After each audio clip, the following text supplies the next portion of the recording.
The following program contains subject matter which some listeners may find disturbing. Listener discretion is advised. Sabu's looking for something too. Looks like they could be fighting over something. What is this? He's got a 40. Hey, he's got a... Hey, man, what? A 40 ounce. What is that? Old E? Oh, look at that. Abdullah is crazy drinking the Old English. The Old English. Oh, no. Oh, brother. He's got a shard of glass. A shard of glass. Look at this, man. This is... Oh, brother. We got to... No. The police. This is way too much. This is a new level of violent crap, a new experimentation. You can see the blood right away, immediately, after Abdullah The Butcher just rakes Sabu with that shard of glass from that bottle. This is nothing short of legal murder, legal assault. No! Right on the top of the skull with that shard of glass. This is sick. I'm actually agreeing with you on this one. I've never seen anything like this before. If there is any police in the building.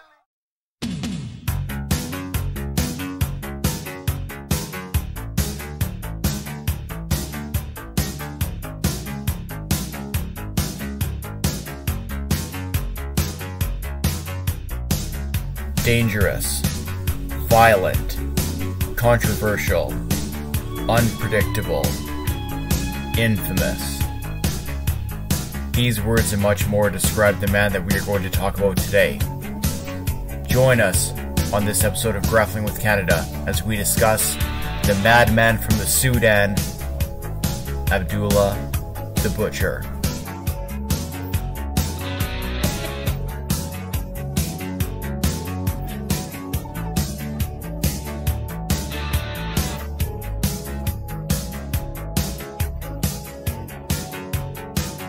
Hello everyone, and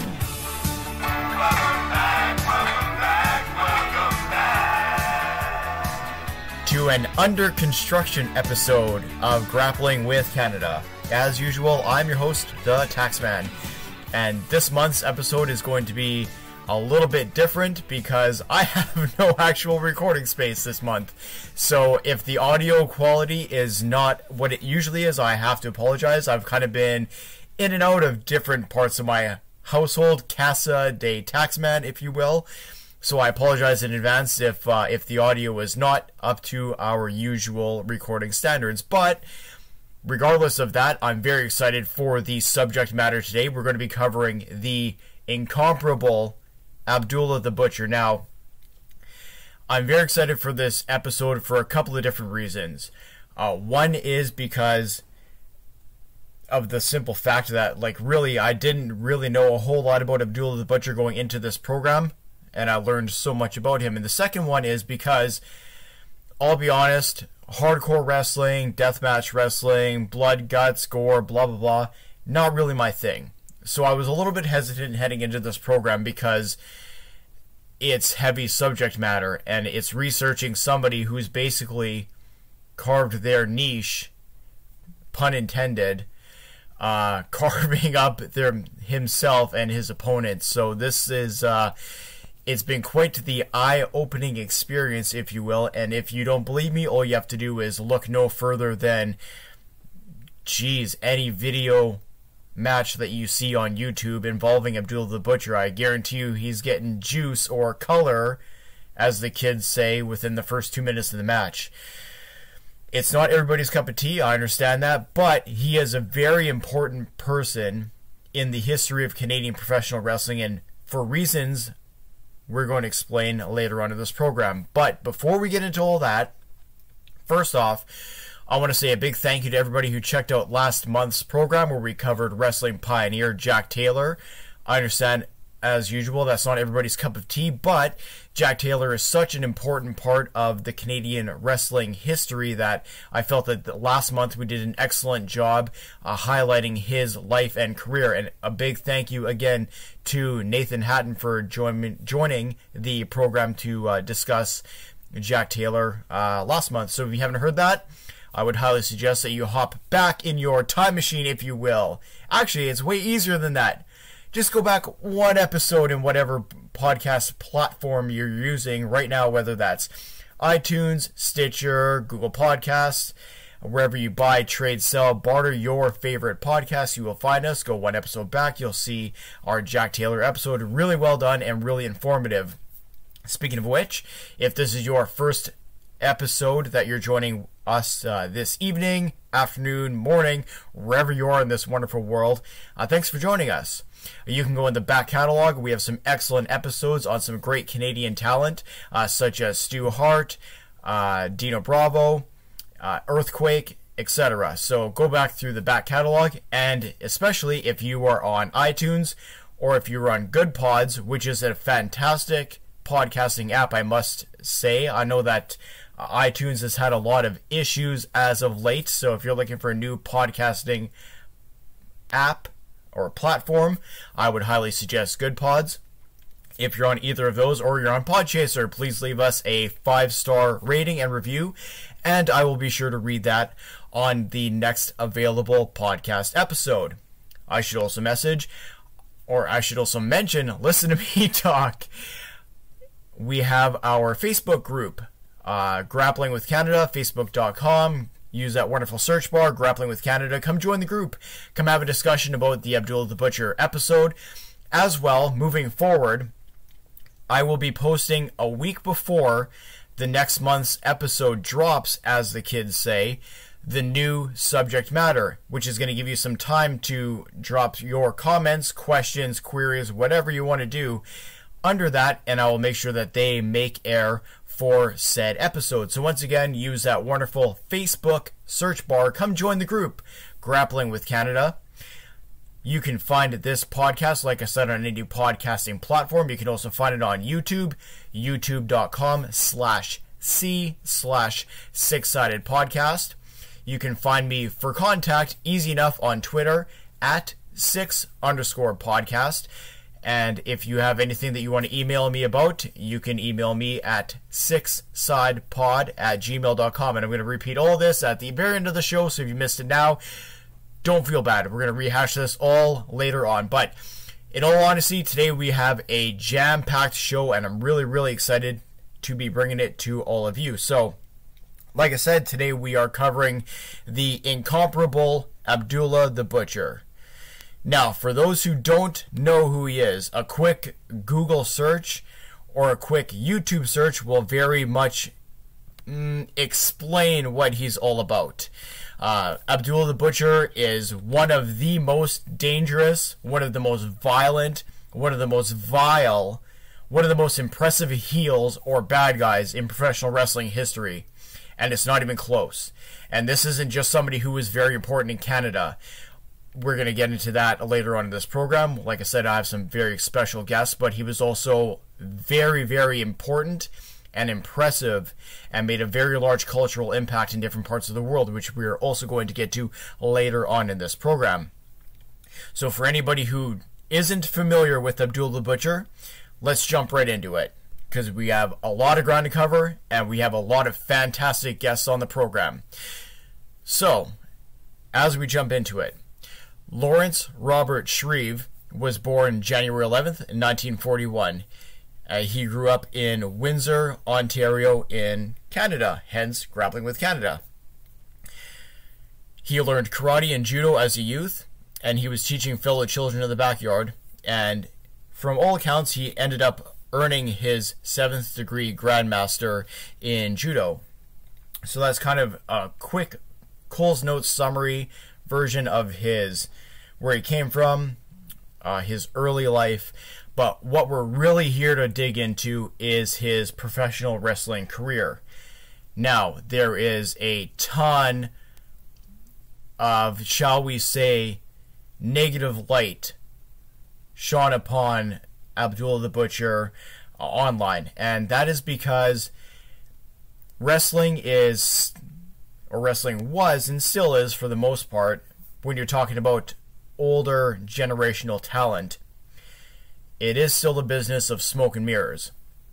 So, when you have somebody like Abdullah the Butcher, who was absolutely feared by children, feared by adults, feared by fellow wrestlers, feared by the general public, especially if you look at some of those Japanese matches when he comes through the crowd and he basically scares a whole row of people out of their seats and then proceeds to throw those seats at other people in the arena. You know you're dealing with legitimately a madman, hence the moniker Madman from the Sudan. But there is also a lot to Abdullah the Butcher, I should say, that is not very well known. A lot of that is going to be ground that we cover in today's episode. Now, unfortunately, if you're going to look on YouTube, you're going to see the quote-unquote shoot interviews. Now, for people who are not into the wrestling nomenclature, and I understand there's a lot of people who don't really listen to wrestling or don't watch wrestling or don't care about that part of it, they care about the personal stories who listen to this program. And for you, I'm very grateful. So shoot interviews are basically wrestlers who come quote-unquote out of character to discuss people, places, events, whatever in their wrestling background. Usually it's done in a way that makes them seem better. Maybe they come off better than they did normally. And so this is very prevalent in the internet wrestling community currently. Because of this, you see a lot of, we'll say, negative comments, negative connotation, and negative presentation of what Abdullah the Butcher was all about. There's a large section of wrestlers, wrestling fans, wrestling newspapers that still seem to present Abdullah the Butcher as a reckless individual in the ring who was only out there to hurt people and only gave care for himself and only wanted to get himself over. What I aim to do in tonight's program is to prove that, not really prove, but to kind of shine a light on the other side of the coin. And I have three fantastic guests who are along for the ride tonight, who I think are going to do an excellent job to showcase not only Abdullah the Butcher, the person, Abdullah the Butcher, the wrestler, but also Abdullah the Butcher, the cultural icon. Now, people like myself who live in Western Canada, and maybe if you live in the States, we'll say maybe the Midwest, the West, maybe in the South, maybe you don't feel that cultural connection to Abdullah the Butcher. Maybe you grew up, you didn't know anything about him, maybe you heard legends about him from your parents, but possibly you never had that touchstone feel for Abdullah the Butcher and what he meant for professional wrestling. What you're going to hear into the program tonight is where he was essentially a god. And I don't use that term lightly. And like I said, I have three fantastic guests who are going to be describing what that all meant as we move forward in this program. We are going to hear from wrestling historian and former guest from Grappling With Canada, Pat Laprade. You'll know him from the fantastic books that he has written and also co-written with other authors. Most notably, the new Andre the Giant book, which we're going to touch on later. He wrote that with, as well, fellow show veteran Betrand Hebert. We have Eyad. He is a YouTuber from a different part of the world, if you will. And he did a tremendous video about the cultural impact of Abdullah the Butcher, which I cannot wait for you guys to dig into and hear more about. And we are also going to hear from the original dentist of professional wrestling, Dr. Mike Lano. So these three people you're going to learn a lot from, you're going to get a lot of different perspective from, and none of them pull any punches, which is most important of all, because the reality is you don't want to... I would hate to have people on this program, I should say, who give you one side of the story. Either they're going to butter somebody up or they're going to tear them down. All three guests do a very good job of explaining in their own words, in their own terms, and in their own venues what he meant in their lives, what he meant in their parts of the world, and what he left as a cultural impact in each of those. So I cannot wait for you guys to hear these interviews, and we are literally going to jump right into it. Now, first off is my interview with the incomparable Pat Laprade.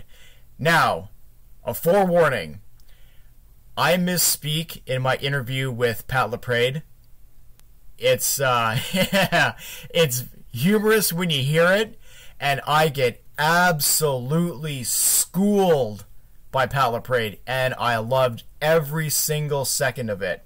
Now, a lesser podcaster may take this out because, oh, they want to protect their gimmick, or, you know, then nobody ever makes mistakes, or, you know, nonsense like that. No, F that.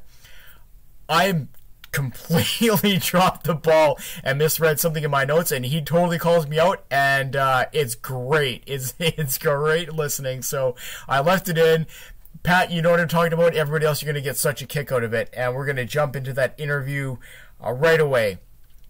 But before that, I'm going to play a little bit of classic wrestling audio featuring Abdullah the Butcher, and then on the other side, my discussion with Pat Laprade. I hope you all enjoy. Gary Hart, because you know there's going to be some sort of excitement around when this man comes in. Now, I understand Abdullah the Butcher was out of the country for, what, 2 or 3 years? You bring him back in, get him in his first bout, he's suspended again. Is this man controllable at all? He's controllable. Everything is controllable, Bill. The difference between Abdullah the Butcher and the other wrestlers that's been in and out of this country, everyone's afraid to face Abdullah the Butcher. As soon as there was an incident, they took advantage of it and tried to suspend him indefinitely. Well, that's the word we get. No. The suspension is off, or it will be off. Actually, it is off. The $10,000 is up. I have had word from a few of the members of the board that the suspension has been lifted. I apologize for the incident that took place, and I have said that I will control Abdullah the Butcher. He's back. The $10,000 is still up, Bill, and you got some great wrestlers here in world class. I want to see him against Abdullah, especially a Von Erich by any name, or a Bruiser, a Brody. How about Kabuki? Kabuki, it would be a delight. I want the big fat black man from the Sudan to get his hands on the Chinaman and find out that Gary Hart has the very best. I go far and wide to get them, and when I have them, brother, they are the best. I agree with you. You've always done that. Now, aren't you putting a tremendous amount of pressure on referees if they have to give a sign right in his face? Like I said last week, if a man is not capable of learning how to speak several words in 3 or 4 different languages, then he has no right to be an official. I said, don't touch Abdullah, he'll not touch you. But that don't go for you wrestlers. He'll destroy and slaughter all of you. Thank you, Gary. Referees. Thank you, Gary. We look forward to some more excitement from you. You're going to see the greatest thing you ever had a chance to see in Abbey. All right. Gary Hart's back. Excitement's back. It may cost a lot of lives and limbs. No lives. No lives. No lives? Pain and suffering. Pain and suffering. But no lives. All right. We're going to move along to our next big event right here on World Class Championship Wrestling. Thank you. Thank you.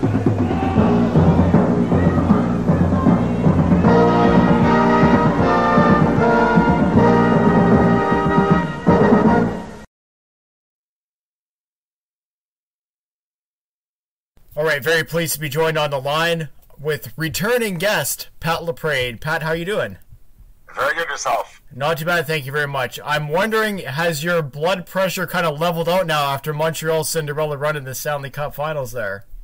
Hey, it was a heck of a run, let me tell you this. I'm old enough to have, seen both the 1986 and 1993 Cups.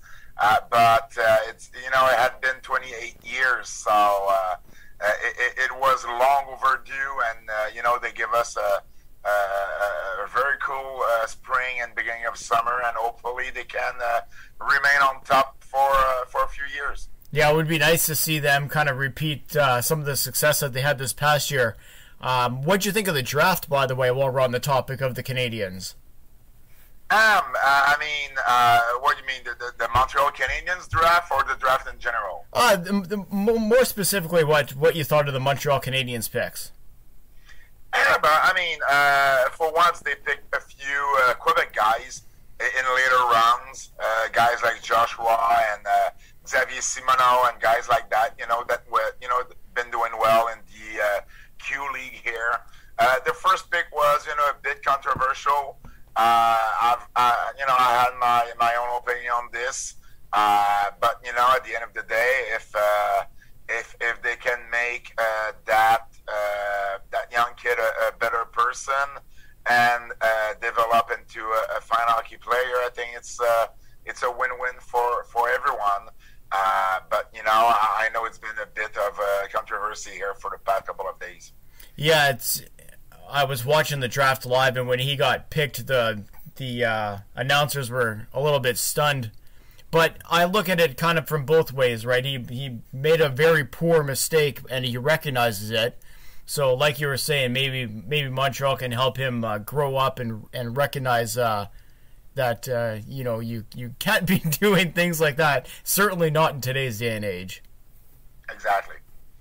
So the reason that we're here today, naturally, is to talk about Abdullah the Butcher. So before we get into kind of his start in Montreal, which naturally you would be the go-to guy for that portion of his career, before we get into that, let's hear a little bit of your background with Abdullah the Butcher. If you met him before? Yes, I did. The very first time I met him, it was through Gino Brito, who as you must know, Gino Brito is a friend of Abdullah for a long, long time. Actually, Gino's father helped Abby train when he first started to become a pro wrestler. So Gino and him, have been friends since the Windsor days in Ontario, somewhere at the end of the 1950s. So we went to a restaurant here in Montreal. It was the very first time I was meeting him, which was kind of impressive. Abby has always been the kind of character that kind of scare you as a kid, right? Yes. With the fork and the blood, especially, and the number of bloody matches he had over the years. I grew up, watching international wrestling, so mostly in the 80s, and he was still, a big name here in the 80s. His last big run here has been, during the 1980s. So it's been, it was very I don't get impressed easily when I meet, big time wrestlers, but I do remember that meeting Abby for the first time was something else. And then I met him another time at a show here in Montreal, and Abby was being Abby. Okay, so the thing about Abby, the thing about Abby is that he is a money person. Okay, yes. He's gonna do everything as long as there's a paycheck, a payoff at the end of this, which is fine. It's not that I don't dispute the way he is, but he is who he is. So I remember going to greet him, and we had not seen each other since a few years back. When I first met him with Gino. So I went to introduce myself again, and during that meeting with Gino, I asked him a few questions and everything, because I was already working on my first book on the history of Montreal wrestling. So I went there and told him that the book was going to be released, I think, a few months from that day. So and he goes. I told him, that he was going to be talked about, and there's going to be a chapter about him, in the book. So he looks at me and he goes, "Okay, so you're going to send me any money for this?" And I was like, "What are you talking about?" He said, "Well, you're going to talk about me in your book." I said, "Yes." So I'm going to have a payoff from this. I was like, but no. And I was like, is he like ribbing me? Yeah. Or he's like serious here? I didn't really know which way to take him. I think it was serious, but I took it as a joke, so I started laughing, and I just said, "Well, good to see you again," and I just wanted to leave, right? But the third time I met with him, I kind of had won over him, and not even intentionally. So here's the thing. My truly belief was that me and Betrand Hebert, who wrote the book with me, my true belief was that we sent him a copy of the book, or we gave him a copy of the book somehow. Yes. My memory of it was that we sent him a copy of the book. And this is like, I don't know, this is maybe 3 years or 4 years after we published the book. It's at Comic-Con, not Comic-Con, what I'm talking about, WrestleCon, weekend of WrestleMania in Orlando. Okay, yeah. So it's 3 or 4 years after we, after we published the book, and I have a copy of my first book that has been signed by pretty much everyone we talked in the book, and that includes like the late greats, Nick Bockwinkel and Mad Dog Vachon and guys like that, and even like Hulk Hogan or Rick Martel and all kind of people, Bret Hart, all kind of people that we talk about in the book. I wanted to have Abby's autograph, so I go to his table and I say, hey, I represent myself, reintroduce myself to him. And I go, Abby, I have, I don't know if you remember me, published this book a while ago. We sent you a copy of it. And he goes, oh, yeah, but I don't remember, having a copy. Yeah, we sent you a copy of it. I do remember it, blah, blah, blah. And, this is just my personal copy of the book. Would you mind signing it? Usually Abby charges, I don't know, like $80 maybe for an autograph or something like this. Yes. And because of the whole story, he signed it and didn't charge me anything.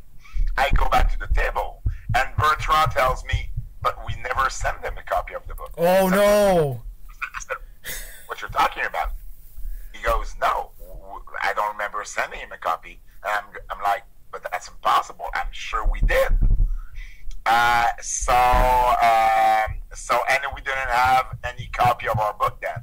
So I guess I got one over Abby, probably one of the few who did. But at the end of the day, it's just, it's just a story to be, a story. But that's the 3 times I actually met Abby. So it's funny hearing the stories about Abby because, naturally everybody has their first reactions of seeing him, either as a child or even, in your teens or early 20s or whatever, watching him, and you would look at him in a match and you think there's no way that this guy is, like, he's got to be insane, right? You're just watching his matches and watching him, and then I find it so fascinating to get stories like this where it just, out of character and, totally not just, he's not going to bite your nose off. Probably he might, but probably not.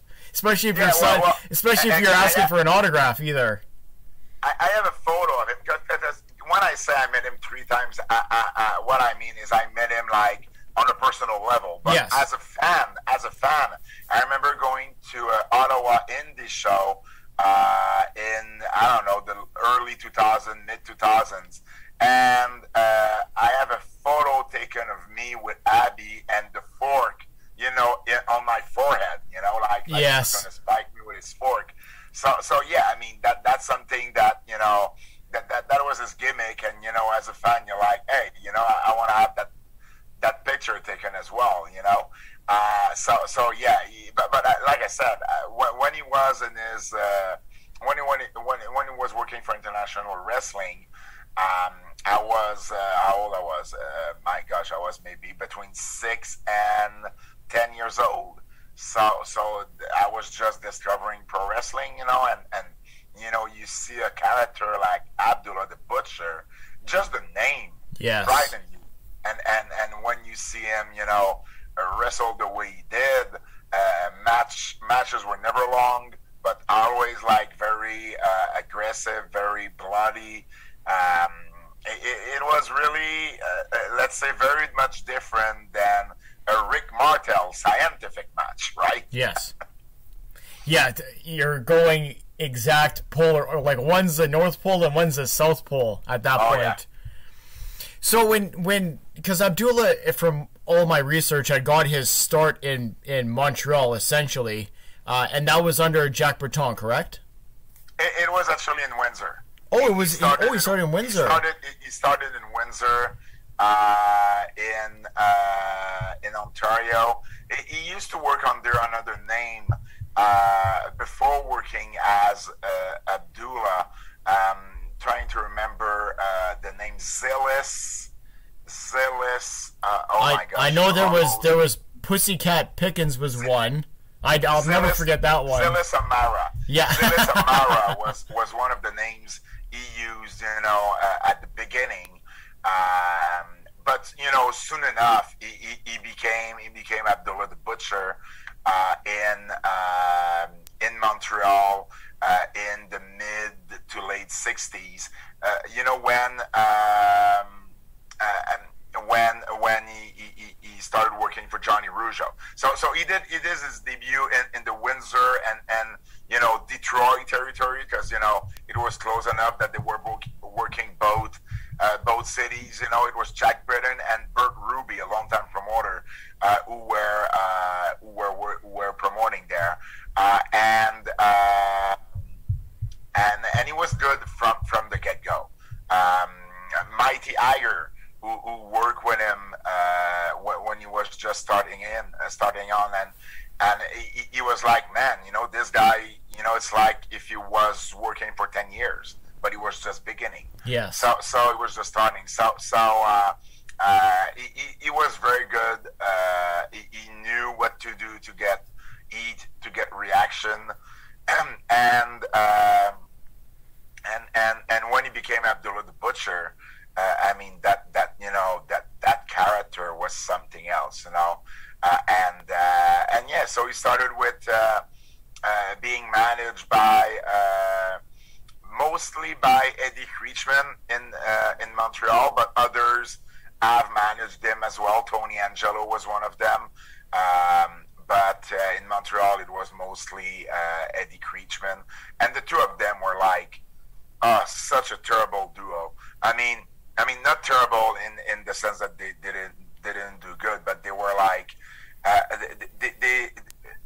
if there was not trouble there, they would find it either way. They would find trouble where in Switzerland, they would find trouble everywhere. And it's funny because Creechman was the small guy, right? Yes. And the fans wanted to beat Creechman up, because nobody wanted to go against Abdullah, but we're going to go against the little guy. We're going to try to beat the little guy up. So in some arenas outside of Montreal, the heat was so intense that by the end of the night, Creechman had to leave the arena in Abby's trunk. because no one would go and try to fight Abby, but if they cannot find Creechman, they're going to let Abby go away with it. So sometimes Creechman had to hide himself in the trunk of Abby's car just to get out of the arena. That's how much heat those two were getting everywhere they were going, every single place, every single town. He was definitely one of the most hated heels in the history of Quebec wrestling. Probably him and Keller Kowalski are probably the biggest heels in the history of the territory. And it started right from the beginning when he worked for Johnny Rougeau, when he worked on All-Star Wrestling here in Montreal, and it continued, when he worked for International Wrestling as well. So he had a long history here in Montreal and province of Quebec.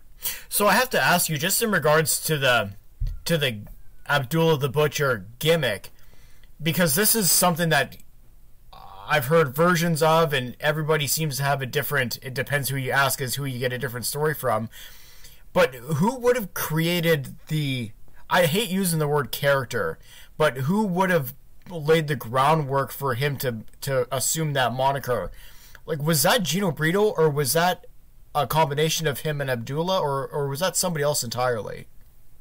No, what Abby told me at the time was that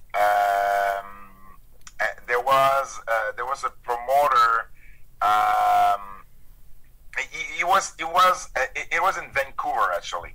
In Vancouver, he was just called The Butcher. Yes.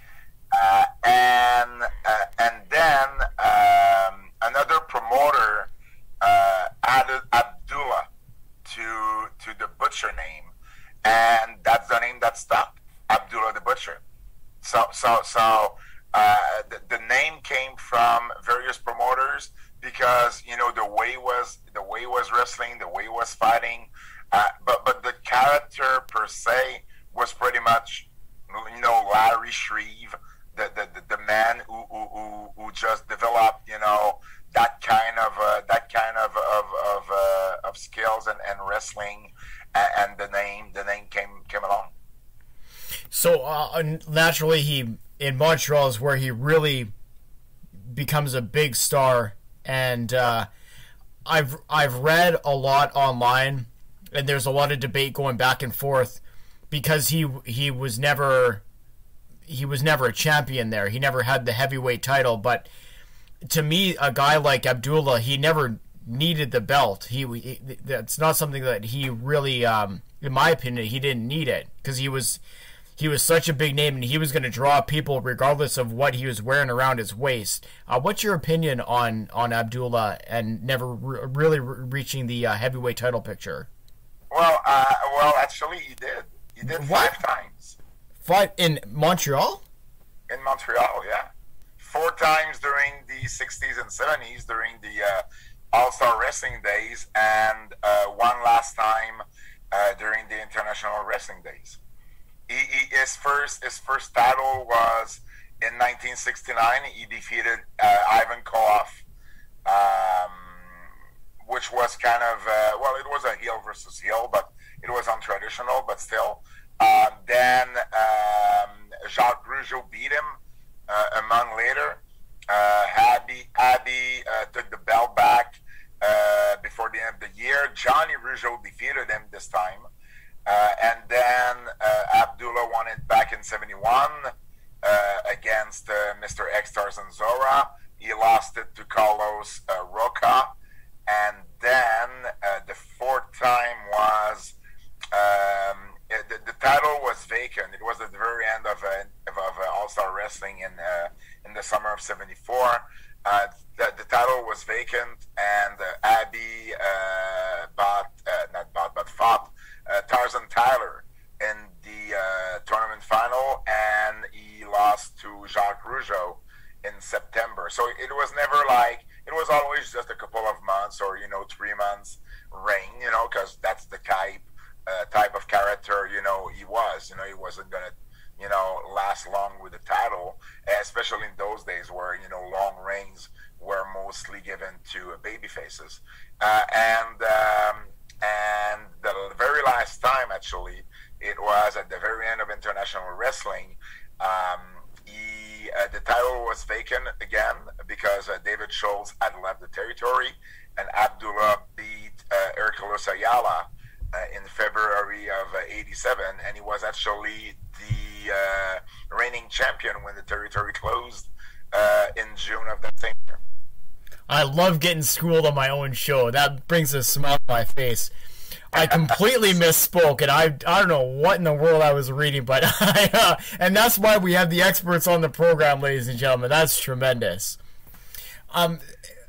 As far as his run in the east of North America, or I guess you could call it that, how much would you know about his run in Detroit, for example?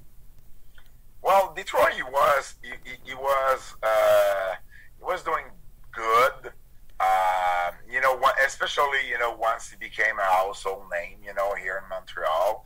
Detroit was one of the territory where he would do good, and the same goes with Eddie Creechman. Actually, Creechman didn't have much success outside of Montreal, but Detroit was one of the places where he actually had. But I mean, I would say that outside of Montreal, Japan was definitely the place where Abby was like a god there. He was so over in Japan. Montreal and Japan are definitely the two places where he was like a wrestling god. He was getting so much reaction there as well. But he never really worked New York. It wasn't that kind of wrestler for them. He worked a little bit in WCW, but yeah, I mean, some people think that Vince should have brought him in to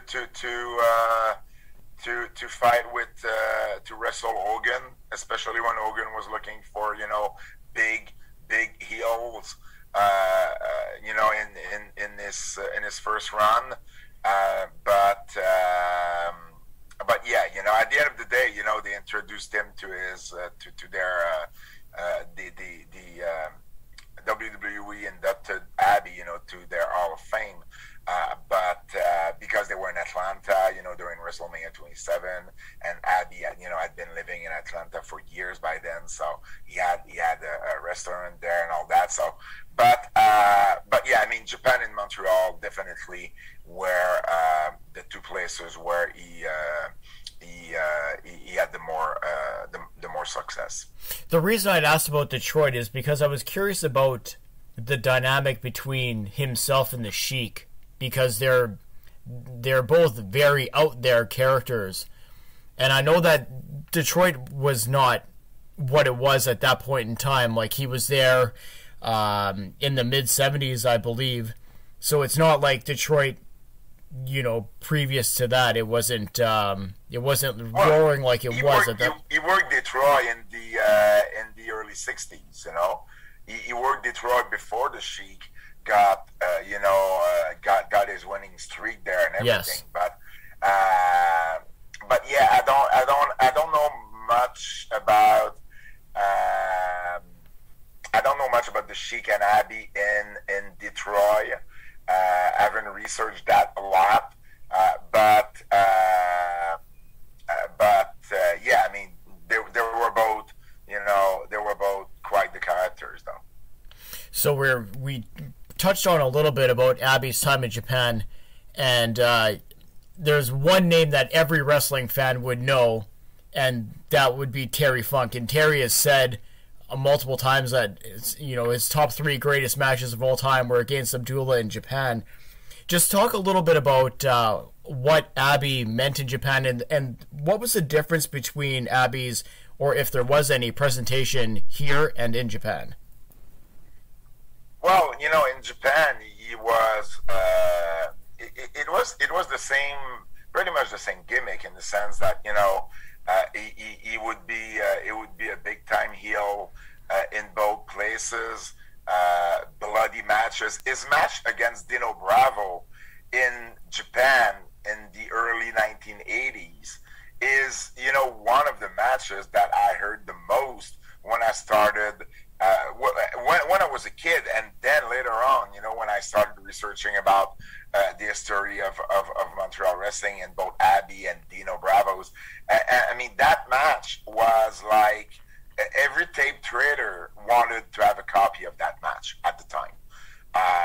So it made I don't want to say made Bravo, but it certainly helped Bravo, because Abby was already, especially in '81, was a bigger name than Bravo was at the time, and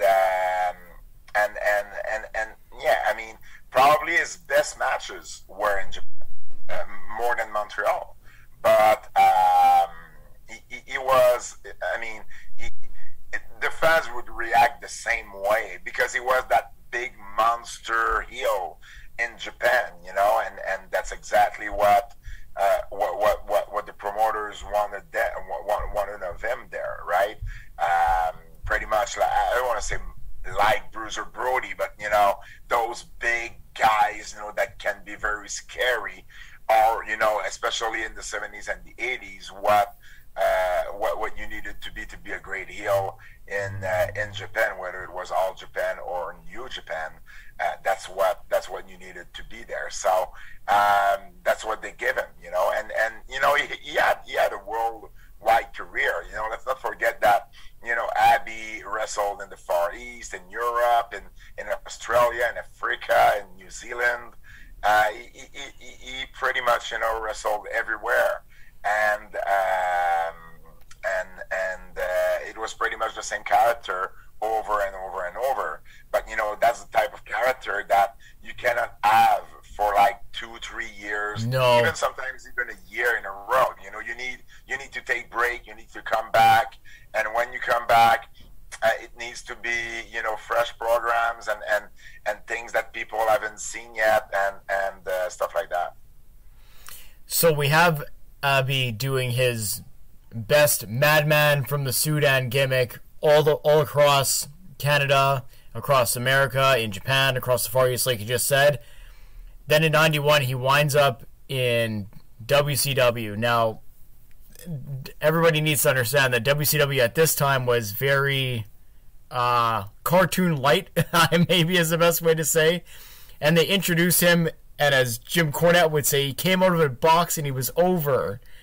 But not specifically because, I don't know what, it's very odd to have, and I understand that he's a big attraction and he's a big name, and I understand what WCW was trying to do at the time, but the presentation that he had there, and I understand that there's TV issues in regards to what he can and can't do on television, but you see him in a or lined up to feud with Sting. It's Abdullah and Cactus against Sting, and you would think on paper there's a tremendous idea, and then you see it in person, and especially with their barbed wire electrocution match or whatever that all was. Like, it's just incredible to me that you have a guy with this incredible aura and whatever, and that's how he gets used. Very strange. Yeah, well, the challenge with booking Abdullah, it was always to try to find a new way to book him, as I guess. In Montreal, before the end of the international wrestling promotion here, he became a babyface at one point. Can you imagine Abdullah becoming a babyface? I mean, but you were trying to do new things with him, trying to present him in another way.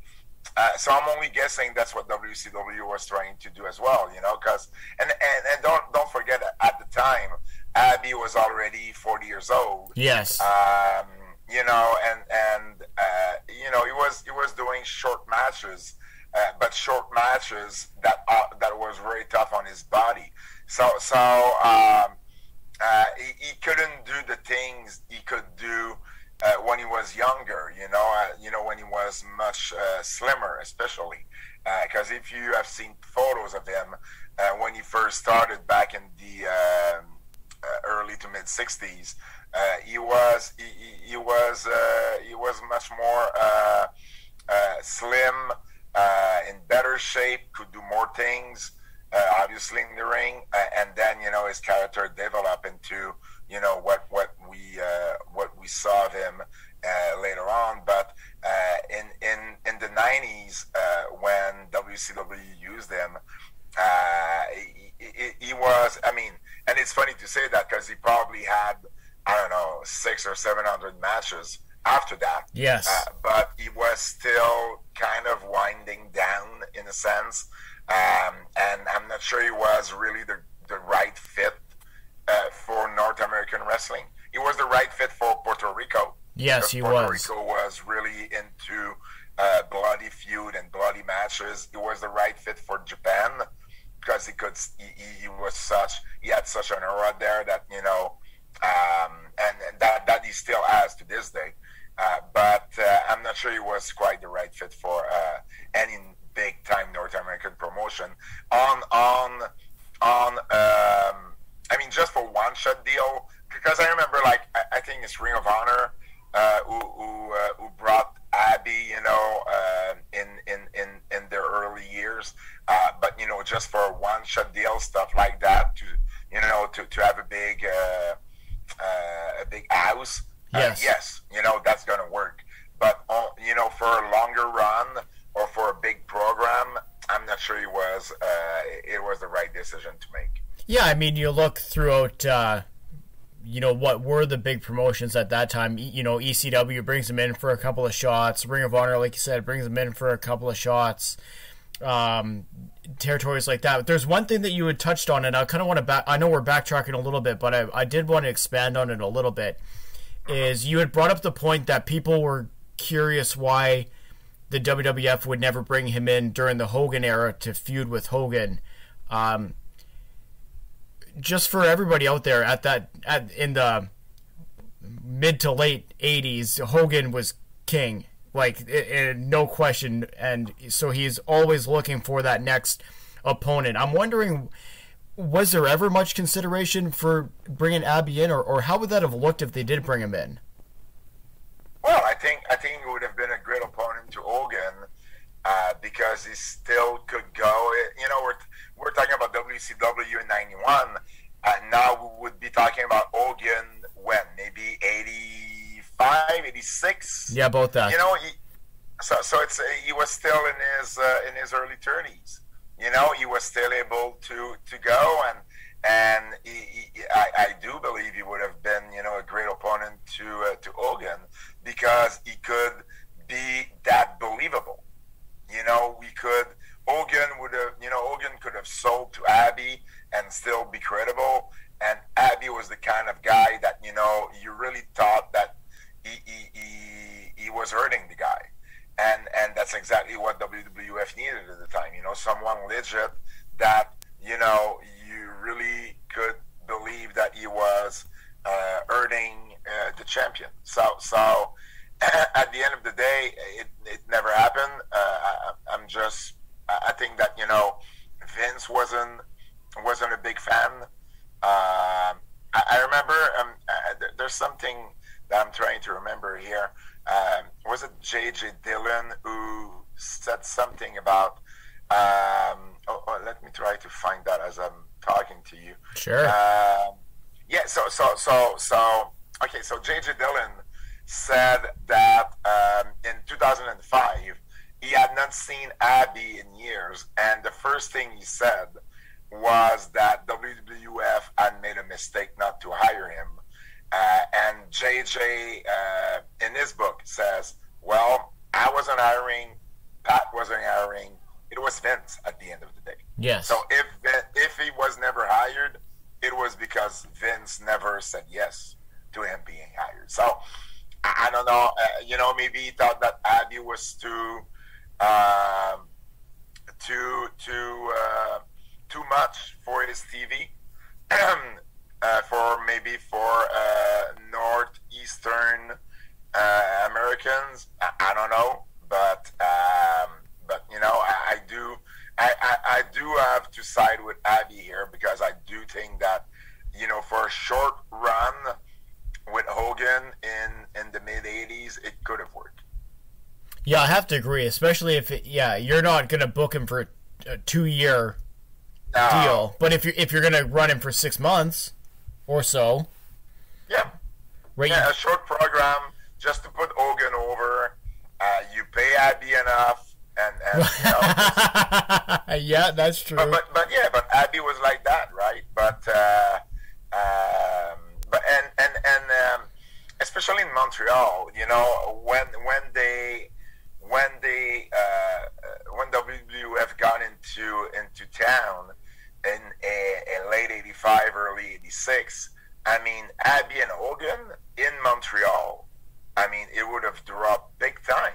Because I'll tell you a story. Okay, so Ring of Honor comes in Montreal for the very first time.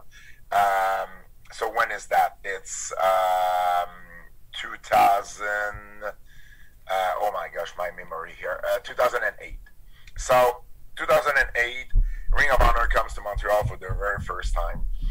They come a second time in April of 2009. So first time in November 2008, second time in April 2009. And on that show, they announced that Ric Flair will be in town for the next show, and that, you know, just to sign autographs and all that. And they're putting tickets to sell. So I'm the local promoter for Ring of Honor for those two shows. And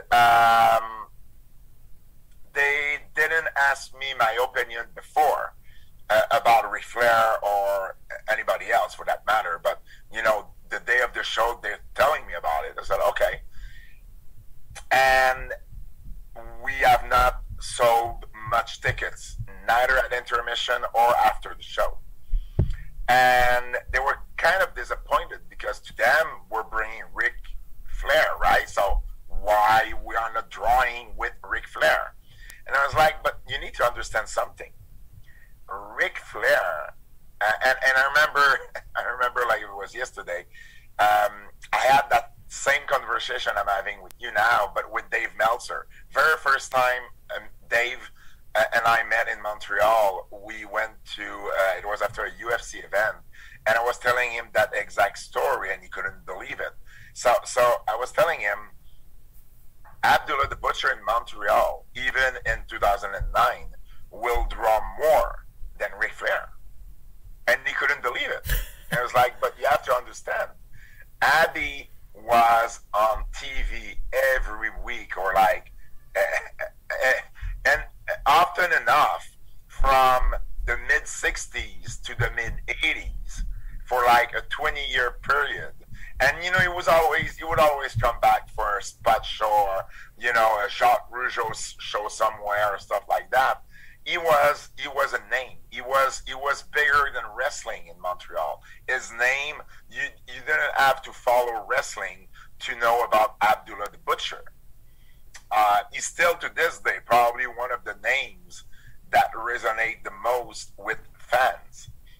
And I was explaining that to him, and I was telling Dave, Ric Flair, we didn't see him on TV here. That's right. We for all of, I mean, most of the 80s, we didn't have any NWA wrestling. It wasn't on TV. It wasn't on French TV here.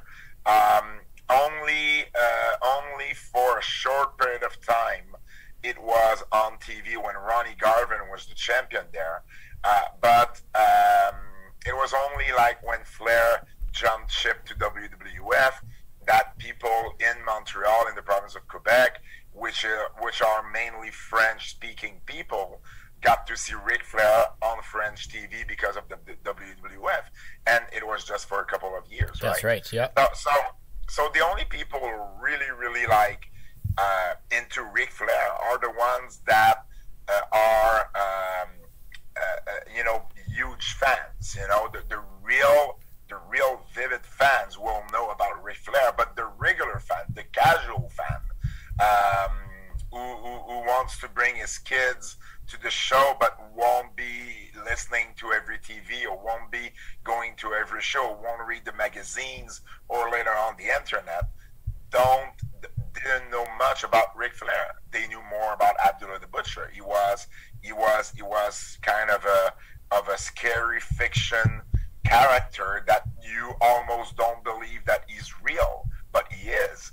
And the best proof of, you know, all of what I'm saying right now is that when Abby did his very last match in Montreal, it was for a promotion called NCW, and they did announce him and, well, announce the match as his last match in Montreal. It was in 2009, and at the time the promotion was, I don't know, maybe drawing a couple of hundred people on a good day. Yeah. Less than that on average. And that night they drew a little bit over 600 people, and they were like one of the biggest newspapers there to cover the event, because it was Abdullah the Butcher's last match in Montreal, and it was sold as something that, you go, well, you know, is he really going to retire, or is he didn't retire after that, but he never came back to wrestle in Montreal after that. So it was truly his very last match in Montreal, and they drew 3-4 times what they used to, and just to tell you that 600 people was more people than any of the two shows Ring of Honor did in Montreal. See, which is kind of sad, because if you look at those lineups now, you're gonna find guys like Daniel Bryan and Kevin Owens and Sami Zayn yes. and Kenny Omega and Cesaro and Seth Rollins, but at the time they were, you know, on the indies, didn't have, you know, they had the talent, but they didn't have those, you know, they were not those household names that they are today. But, you know, as far as talent goes, the two didn't match at all. But Abby was Abby. And that brings us back to, like, so we're going back in the archives a little bit, but when we were when I had yourself and Betrand on, and we were talking during the Dino Bravo episode, which I encourage everybody to go in the archives and check that out if you've missed it. But even then, we were talking about how Montreal is so different, right? You can't promote and book and organize like you would for Winnipeg, or for, you know, to use my home city for example, or anything on the West Coast, right? Montreal just has this certain, they say je ne sais quoi, I guess, but my French is awful. But no, like, and I've been to Montreal, and it's just the vibe and everything is different. Like, everything, I'm not saying you need to tailor things to Montreal, but the things that are important to the people of Montreal stay important, I guess, is the point I'm trying to make. And that just further reinforces that fact. Nostalgia works a lot here for any kind of sports, actually, wrestling included.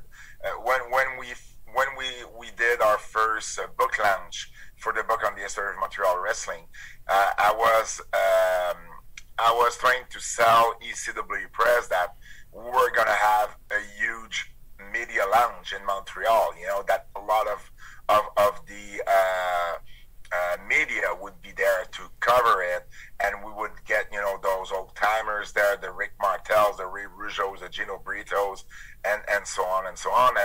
And I remember the publicist at ECW Press telling me, well, you know, Patrick, you know, a lot of times, you know, media will say that they will be there, but, you know, you know, most of them won't. So, you know, and a lot of, you know, you're saying a lot of people will be there, but again, people will say they go, but they won't. So make sure you invite your friends and your family, because usually that's, you know, all the crowd you're going to have. And I was like, no, you are going to be wrong.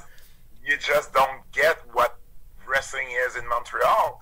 And lo and behold, we had 200 people there at a sports bar in Montreal, and we did have all the major media, which, you know, TV, radio, newspapers, we were covered, you know, completely by all the media, and it was that nostalgia act that works so much here. And the same when Mad Dog Vachon, we had the book on Mad Dog, and more recently when we had the book on Andre the Giant. Nostalgia will work a lot here. And there's also the French speaking aspect of it. And that's why Montreal has always been so different in every sense. Because the Montreal aspect of it, and the French, not the Montreal aspect, but the French speaking of it, makes for a territory very unique, where the biggest baby faces were usually a local guy or someone who spoke French. So you had those, you know, the Yvon Robert and Johnny Rougeau and Dino Bravo and Jacques Rougeau and Rick Martel and you know, Kevin Owens. Let's put him in the mix. But other than that, you had the Edouard Carpentier or Andre the Giant or Henri de Glan back, you know, in the 1930s, who were French from France, but actually, you know, because they spoke the language, they become, you know, locals in the eyes of people here, because they could relate to them, because they couldn't understand what they were saying. If you want to be a heel here, it's pretty easy. You come to the ring, you speak English, and you tell them to F off. And that's all you need to do. That's very easy, cheap eat, but it's going to work. If you want to be a babyface, you wear a Montreal Canadian jersey. You know, one of the biggest reaction I've ever heard, and it's not even in wrestling, but since there for his rematch against Matt Serra here. Oh yes, I remember that. And you know, so that French speaking aspect of it will work in a lot of fields, in MMA, in hockey. You know, the most popular hockey players in Quebec were French speaking. Guy Lafleur and Maurice Richard and Patrick Roy and you know, so there's a few exceptions here and there, of course, but most of the times the one that will connect the more with the people will be either the one who speaks French or the one that shows that they can speak French. Gary Carter in baseball was a big star here because he would just say a few words in French. Yeah, he tried, yes. So that aspect of it is very different from any other territory, and also is the reason why the territory had never been really much researched and covered before me and Betrand wrote that book on Montreal wrestling, because most of the good information were published in French newspapers, and only the Montreal Gazette was the one that, you know, people could research outside of Montreal. If you're a wrestling historian in Oklahoma, the only newspaper you'll be able to read is the Montreal Gazette, but the Montreal Gazette wasn't covering wrestling all the time. You had a few others, you know, back in the days, the Montreal Star, the Montreal Herald, but the best source of information were still over 100-year period French newspapers. So that's why, you know, when me and Betrand stepped in and did this, we were able to bring new information into the mix, because it's never been researched the way it should have been. It's never been understood the way it should have been. WWE has done shows here with Kevin Owens and Sami Zayn and didn't put either of them on the poster. That is a misunderstanding Yes. of how the territory works. And I get why they do this, because they're not trained to do this. They're not. I mean, if they go to I don't know, if they go to where's the Miz from? Is he California? Huh? He's not from California, is he? No. Usually that's the example. Oh no, he's from Cleveland. He's from Cleveland, exactly. So if they go to Cleveland, they don't have to put the Miz on the poster, because Cleveland, I mean, there's not the same sense of partisanship of the Quebecers. People from Quebec will get behind their stars a lot more than any other cities in the U.S. You won't, and if you're not from here, it's hard to understand. And I'm sure there's people in Cleveland who will say, well, I'm proud that the Miz is from Cleveland. Yes, I'm sure you Yes, are, but it's a different kind of proud. It's a completely different kind of proud. And that is a misunderstanding of how the territory works when you have two guys who speak French, and you don't put them on your poster, that you're not making them the center of what you're trying to sell tickets here. That's the guys who's going to sell tickets. Of course, the John Cena's and the Roman Reigns will sell tickets too, but not the same way. I mean, but you need those two guys into the mix, even if you don't use them on a program on top, even if they are barely on the show. You need to put them in the center of any media run you're going to be doing.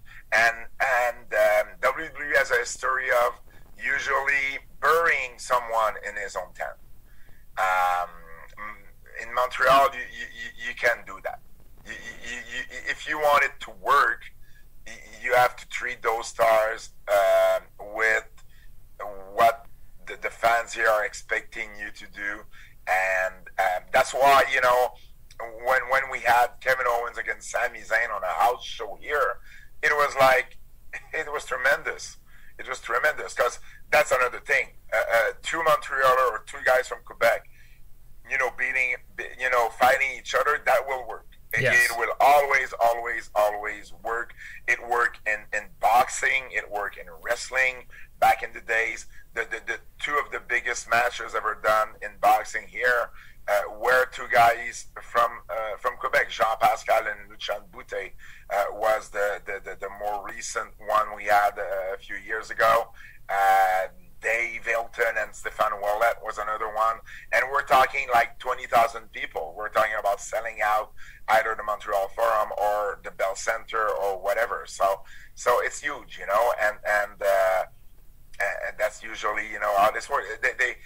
Sylvain Grenier, I remember Sylvain Grenier telling me you remember him from La Resistance in WWE. Yes. And when he left WWE, one of the things he told me was that he wished that he would have been more present with the media here, because now that he was gone, he understood it better, and he saw that he wasn't, although he was the more recent Quebec guy at the time to be in WWE, people still remember PCO, Pierre-Carl Ouellet, more than him. Yeah. Because PCO was in the news all the time. And thanks to Jacques Rougeau. That's one of the good things that Jacques taught PCO. But Sylvain, that's one of the things I remember telling me.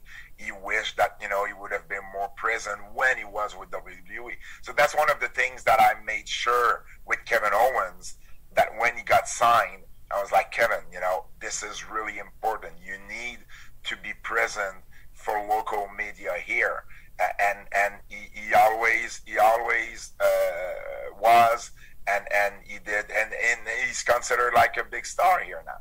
People, he's in the news if something happened to him, So that's how it works here. So Abdullah was, all that to say that Abdullah was a big name here. And even in 2009, when Abby was almost 7 years old, he was still a drawing card, more than a Ric Flair could ever be here. Not more than Hulk Hogan, but Hulk Hogan was a different animal. Yes. He's one of the exceptions. But he was on TV here, and he was, coming here every single month during the late 80s. Ric Flair wasn't. So there's like a big difference between the two. But yeah, and I remember like a Ring of Honor, like almost not believing me, and not believing me, but they were like in disbelief. And Meltzer was like, what are you saying? And I was like, yeah, that's how it works here, But it's that you need to have lived here during those days to really, really understand how wrestling was huge, and why a guy like Abby at 68 years old was still a bigger drawing card than a guy like Ric Flair. One last point I just want to get to while we're off track a little bit, but I find this talk so fascinating, because even like Western Canadians specifically as well, I know we have a huge international audience, so it's going to touch all of them as well, but we don't get it. You know what I mean? And I was listening to a great friend of mine, Mike Ryan. He has a podcast, Conversation with Canadians, and he had a politician on who was from, I think he's from just outside of Montreal, but he was talking about his time in federal politics, and how it relates to this story is he went out east, I think he went to Toronto, and he didn't understand before how things in Quebec work for Quebecers, how you guys hold on to your history and you hold on to your nostalgia, and you really the things that make you guys really make you guys, if that makes any sense. And he was saying on the program he never understood it till he left, and he said he was in Toronto for 6 hours, and he was like, I get it now this makes sense to me. But it's one of those things where from the outside looking in, and that's what I find so fascinating. And reading like yourself and Bertrand's books as well, is like you get this glimpse of, yes, we all live in Canada, but the it's like two separate worlds. It's incredible, and it just the insight that you guys provide, especially into all this, and then the limited amount that I'm able to on this program, just it's still so mind-blowing to me. And I've been researching for a while now, and it's still crazy to dig into this and really like sink my teeth into, okay, this is like, what is this? You know what I mean? It's crazy. You know who is someone who didn't get it? Bret Hart. No, unfortunately. Bret Hart, when he didn't want to lose in Montreal, in 1997, in what became famously known as the Montreal Screwjob, he thought that losing in Montreal would create a riot here. Because he thought that because he was from Canada, that anywhere he would lose in Canada would create a riot, because he was a quote-unquote Canadian hero. He didn't understand how Montreal and the province of Quebec was working, because if there was one place in Canada where Bret could have lost... he could have lost, it was Montreal. It was Montreal. It was Montreal. As a matter of fact, he was probably more popular because of what happened in Montreal. And after 97, then when he came in Montreal for the Survivor Series. Because to Montrealers or to Quebecers, Bret Hart was an English-speaking guy from Calgary. Yes. We have no relation. We have no link to him. We don't see ourselves in someone who is named Bret Hart, a cowboy from Calgary. No, I don't want to disrespect Bret, but you know what I'm saying. Calgary, Stampede, and all that. That's not. No, it's night and day. It's night and day, and the language is very important as well. So that's something that Bret didn't understand, because if there was one place he could have lost, it was here, and it would have not created a riot. My gosh, not. Fortunately for him, like I said, he's a big star now because of that. But he wasn't that big of a star here compared to other great wrestlers from the province of Quebec when he got in the ring in November of 1997. So that's just an example that the province is very different, than any others, and it showed in professional wrestling and in its history. And certainly when Quebec, and specifically in this case with Abby, Montreal adopts somebody like Abby, who's cut his teeth there and become a big star there, and then come back time after time and still has that connection, right? That's not something. And especially in 1997, when we were just a few couple of years after the second referendum, when Quebec tried to or did a vote to separate itself from the rest of Canada, that movement was still strong. Yes, it was. The yes came very close of winning, like 50.5 against 49.5%. So 2 years later, it was still something that was very strong here. So an English Canadian coming in town, even in the world of pro wrestling, even if he was a WWF star, that didn't touch anywhere any other Quebec guys like the Vachons or the Rougeau were, even at the time.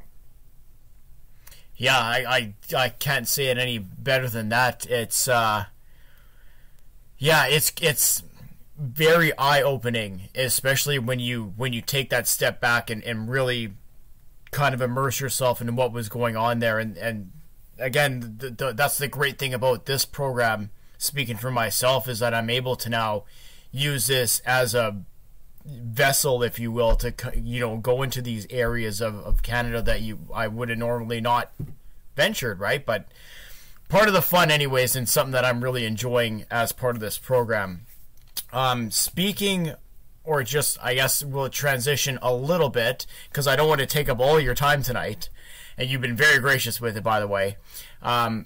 For yourself, what would you say would be Abby's legacy to this day in Montreal? Is it still as much as it was previous? Like, does his name still hold value there? Oh, definitely. There was a survey for the French version of Family Feud maybe 10 years ago, and the question was only name a famous wrestler, and Abdullah was one of the top 7 or 8 names. Wow. That was named at the time. So I mean, Abdullah's legacy will always live here in Montreal as one of the main characters that made professional wrestling what it was here, and what it still is here. It's a name that, like I said, it transcended pro wrestling. It transcended generations.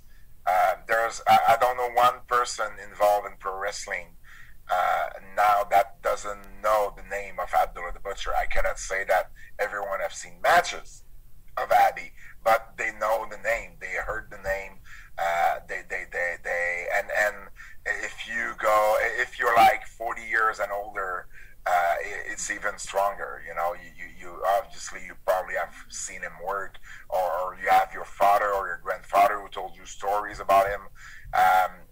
It's still a big name in Montreal wrestling, in Quebec wrestling, and there's always stories about bloody matches and stuff like that people will remember till they die. It's one of the greatest heels of all time here in Quebec, and one of the main I want to say one of the main draws in the history of Quebec wrestling. Of course, when you're a heel, it's always different than when you're a babyface. Yes. But top 10 draw of all time, definitely, and second biggest heel beyond Keller Kowalski, and that's quite the statement. Yeah, that's high praise. Get rid of all the big baby faces, the Yvon Robert and Carpati and Johnny Rougeau, Dino Bravo, Jacques Rougeau, and Andre the Giant. Get rid of Hulk Hogan, and you have Kowalski and Abdullah. So there's a top 10 for you of the biggest names in the history of Montreal wrestling. Now, before I let you go for the evening, what do you have on tap for the horizon for yourself, and if you're working on anything with our friend of the show, Betrand, as well? Actually, I'm not working with Betrand on anything right now. We both have separate projects. Betrand is working right now on a book on a ring announcer and TV commentator, Marc Blondin, who has been doing this for, I want to say, over 30 years. He worked for WWF, WCW. He's been on TV for 30 years, since the early 90s, doing WCW, doing TNA, Impact, and he's still doing Impact pay-per-views in French on Fight TV. Wow. So Bertrand is working on his autobiography. I decided to extend my fan base, and I'm actually working on a hockey book. Nice. I'm actually writing the biography of a former Montreal Canadiens captain, Émile Butch Bouchard, who played for the Montreal Canadiens during the 40s and the 50s. He was the captain when, for most of Maurice Richard's career, he was his captain. Very influential, and we always talk about Maurice Richard, but Butch was probably the very first French Canadian to to stand for his own, with the Montreal Canadian, very influential to both Maurice Richard and Jean Béliveau, and one of the all-time greats, a Hall of Famer. He was named one of the 100 best defensemen in the history of the league. Captain, like I said, for many years. Won many Stanley Cups with the club as well. So one of the biggest names we have here, and one that a book was overdue to be written about. So I'm working on that right now. So it should be for the fall of 2022. Good time for the start of the 2022 season then. Exactly. Yeah. So when hopefully it's going to be the first season completely without COVID and virus and everything. Yeah. Hopefully, because I'm guessing that this one will still have a lot of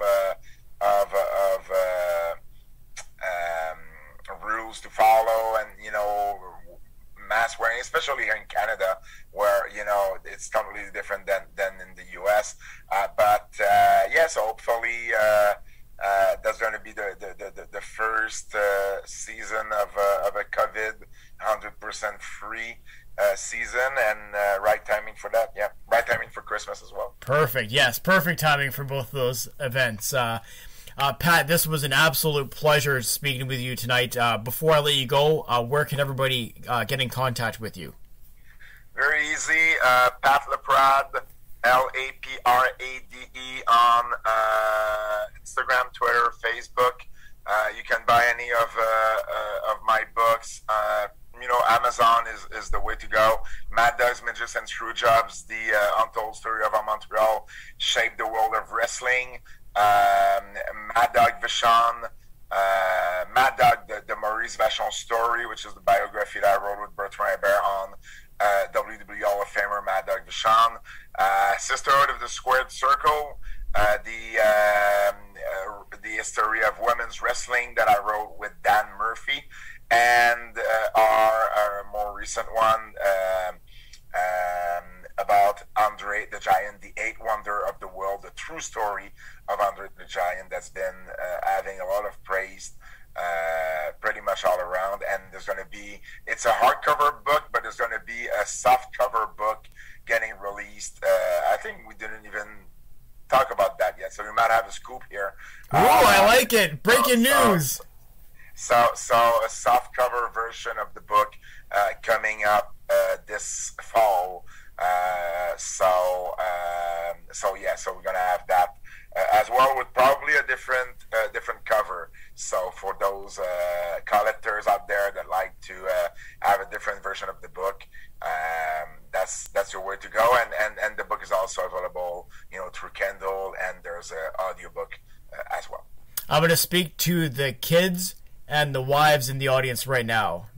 The wives, make sure that you're sneaking that one on the husband's gift wish list for Christmas time, and kids, make sure you put that on your Christmas wish list as well. Well, it's a great. Oh, which one you're talking about? You talking about the soft cover? One? Oh, the soft cover, yeah. Because Andre has been such a another legend, another one that's whose name has transcended, the world of professional wrestling. And, we didn't only cover Andre's career and life, but the history of wrestling in France, in Japan, in Montreal. So, I mean, it's almost a 500-page book in English. And, I mean, we're very proud of that book. It's our biggest success so far, both in French and English, and we're really, really proud of that, as we are from all of our books. But this one was really special to do, and the reaction is kind of overwhelming, So looking forward to have myself that softcover version when it gets out there. Well, you guys absolutely deserve all the accolades, because yeah, like I said, those tremendous reads, and Yeah, I'm thrilled, and once again, I'm thrilled to have you back on the program. We're going to have to do this again, Pat. Thank you, Andy. Thank you very much for having me, and anytime you just need to contact me, you know that. Sure thing. Thank you very much, Pat. Have a great one. You too. As we move forward with tonight's program, I'm happy to bring on my next guest. Eyad did a tremendous video detailing the cultural significance and continued cultural significance of Abdullah the Butcher, and I had originally wrapped this entire program up, signed, sealed, and delivered, if you will, but I came across this on YouTube and I had to get him on the program. So, without further ado, please enjoy my conversation regarding Abdullah the Butcher with Eyad. Alright, very happy to be joined on the line right now by Eyad. Eyad, how you doing, man? I'm great, man. How are you? I am fantastic. It is 5 o'clock my time. What time is it over there right now? Well, it's just short to 1:30 a.m. So for anybody listening out there in international podcast land, we've had a logistical a bit of fun trying to get this one dialed in, but man, I'm very happy to have you on the program here. Yeah, that's great. So in terms of my Abdullah the Butcher research, this is a little bit of backstory for anybody listening right now. I had gone down the YouTube rabbit hole, if you will, and I was trying to find, or I was going through, I should say, old Abdullah the Butcher matches. So I'm going through, and about 4 videos down is a video that you had produced. And I clicked on it, and I was absolutely blown away. But before I get into that, tell the listeners a little bit about yourself and what you're doing on the YouTube channel. Okay. First off, I want to say, Andy the Taxman, thank you very much for reaching out, and I'm really, really super glad you liked the video. I'm actually very happy right now because I poured a lot of love into that video. And this is only my second English video. I've been creating videos on YouTube, I think, well over 6 years now. And my main channel is in Arabic, and I do gaming mostly. But I do delve into other topics from time to time, and mostly retro games, so it's all old games. So that's where, like, that's where I got some of the ideas from, or the characters that were mentioned in the Abdullah the Butcher video. So these characters always passed by me from time to time, and I'm like, gee, that character really looks like Abdullah the Butcher. Why are there so many Abdullah the Butcher inspired characters in video games? So the English channel is a new channel I just started. I still haven't figured out what I'm going to do in terms of content for that channel, but I think the direction I went with the Abdullah the Butcher video it told me a lot of what I should do with that channel. The channel is 1001 Games, and yeah, this is a new beginning for me, English content, and that was the start. I had one previous video that was just a test video to test things out for me. And that brings us to where we are today, I suppose. Yeah, and did you say it was the 4th video on your rabbit hole search? I believe so, yeah. So, like, I had searched on English, naturally, my first language, and yeah, it was like 4 down. So, for anybody interested, and you should be, believe me, this is a fascinating look. The video is called The Influence of Abdullah the Butcher on Japanese Pop Culture, which obviously ties very well into our topic of discussion today. So I had clicked on that, and I was absolutely blown away. First off, the presentation itself was tremendous, so I commend you on that. But the amount of research that you did, and we're going to get into it right away, but there is so much information that you brought up in that video that I was like, man, originally I had this programmed all buttoned up, zippered, and ready to go. And then I saw this video, and I was like, gotta scrap it. I need to get this guy on, and we need to talk about this. So I have to know, before we get into it, what really inspired you to get into this video? Did you have knowledge of Abdullah the Butcher beforehand, or is this something that you kind of came across as you were diving into your video game history? So, as I mentioned, like, the first time I heard the name Abdullah the Butcher was in 2007, which is very strange if you think about it. I've been watching wrestling since the 90s, but predominantly over here we only got WWE or WWF at the time on our local channel here. Some channels around us from other countries did show like WCW and other stuff, and I know in the UAE, in Dubai, they used to show Stampede over there. Like, a lot of people would tell me that. So that was interesting, in the 80s, of course. And that's very strange because, like, back then TV was really different over here. It was kind of, I don't want to say primitive, but very basic. Like, you got the news, you got a few shows, you got a few cartoons, and then on Wednesdays we had wrestling. But you probably wouldn't expect Canadian wrestling on your channels. Yeah, no, and not Japanese or not anything else. So it was for sure.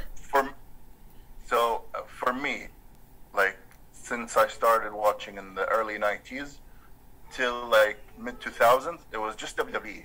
I couldn't even get my hands on anything else if I wanted to. So as I mentioned in the video, the first time I heard the name, 2007, on the WWE show, and I was like, instantly the name grabbed my attention. I'm like, Abdullah the Butcher, where has this guy been? And over the years, I just, you go on YouTube, you watch a few matches here and there of Abdullah, and then in Japan, and then you notice he's kind of a big deal in Japan. But with the video games, that kind of came in slowly. Like I said, I play a lot of retro games, and I love arcade games. And as you saw in the video, there's a lot of focus on arcade games and arcade characters. So it slowly came to me, oh, that character from that game, he looks like Abdullah the Butcher. Oh, that character from that other game has the scars on his head. And so on and so forth. And then, as a matter of fact, this video, I first wrote down the, I don't want to say script, but the idea on a piece of paper in 2018. But I only had a few of the information. So I waited, and I wanted it to be organic. I didn't want to, like, research 10 animes in one night to find if Abdullah is in it. No, I left it be, and I wanted it to be organic. So over time, the characters and influences accumulated, and even till the last moment, I was finding stuff. Like, the week I published the video, I added, I think, one game and one anime, if I'm not mistaken.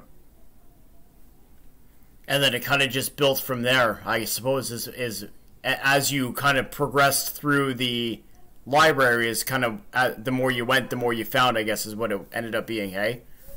Yeah, and even after I published the video, I found 2 other games that reference Abdullah. So, the research is still going on. And these but aren't... I wanted it to be organic. Oh, for sure. And these aren't like, run-of-the-mill, like, nobody bought this game type of games. Like, these are some highly influential games that he has been influential in those as well. Yeah, very, like, some of the biggest games. Like, most of the games I mentioned, I played and liked and replayed 100 times maybe, even when I was a kid. And I would go back to the arcades to play them again. The only game that the one game I added, like, the week before I published the video, even after the first draft of the video, was I think it's called Royal Wrestling on the Royal Pro Wrestling on the 3DO. The only reason I've never even bothered to search on the 3DO, I've never played the 3DO, so that was out of my realm. But I stumbled on that coincidentally, and I'm like, okay, I have to add this.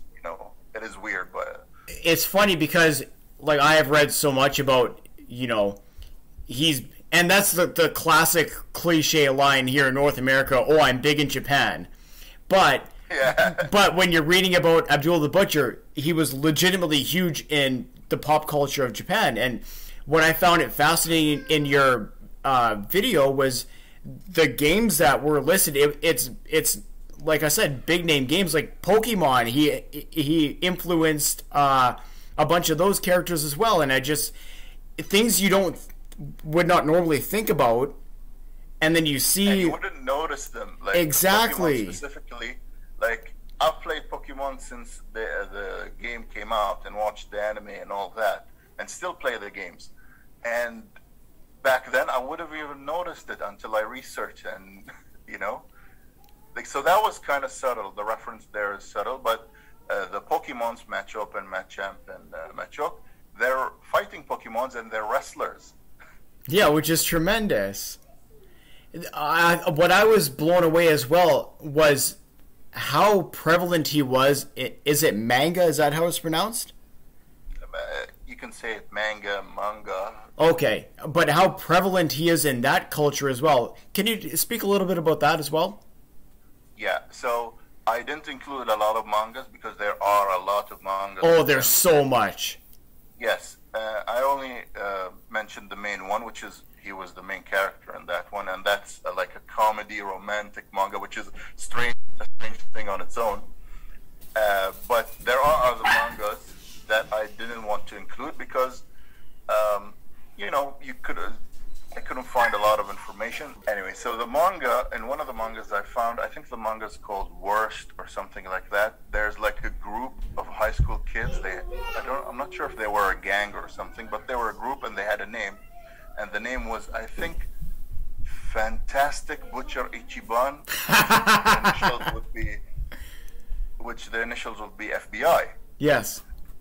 So, like, if you're reading the manga, it will be like FBI, but if you go deep into it, it has the name Butcher in it, and it's mentioned a lot online that, yes, Abdullah, the name was inspired by Abdullah the Butcher.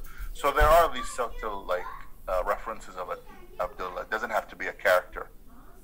So, and we're going to be referencing your video quite often here, naturally, because, like I said, it's fantastic. But the part of the video that busted me up something fierce was Abdullah the Butcher in a commercial, and he gets a plate smashed over his head. We got to talk about it. I want to know all about what you found about Abdullah the Butcher doing commercials for plates and soft drinks in Japan.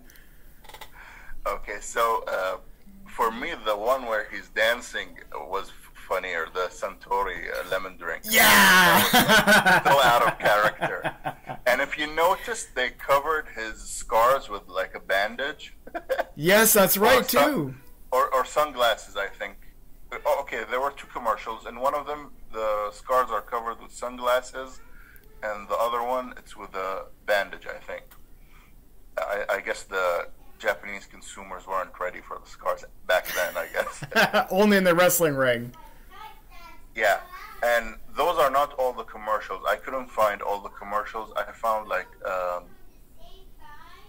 I think there are a few other commercials that I couldn't find videos of them or any pictures or anything.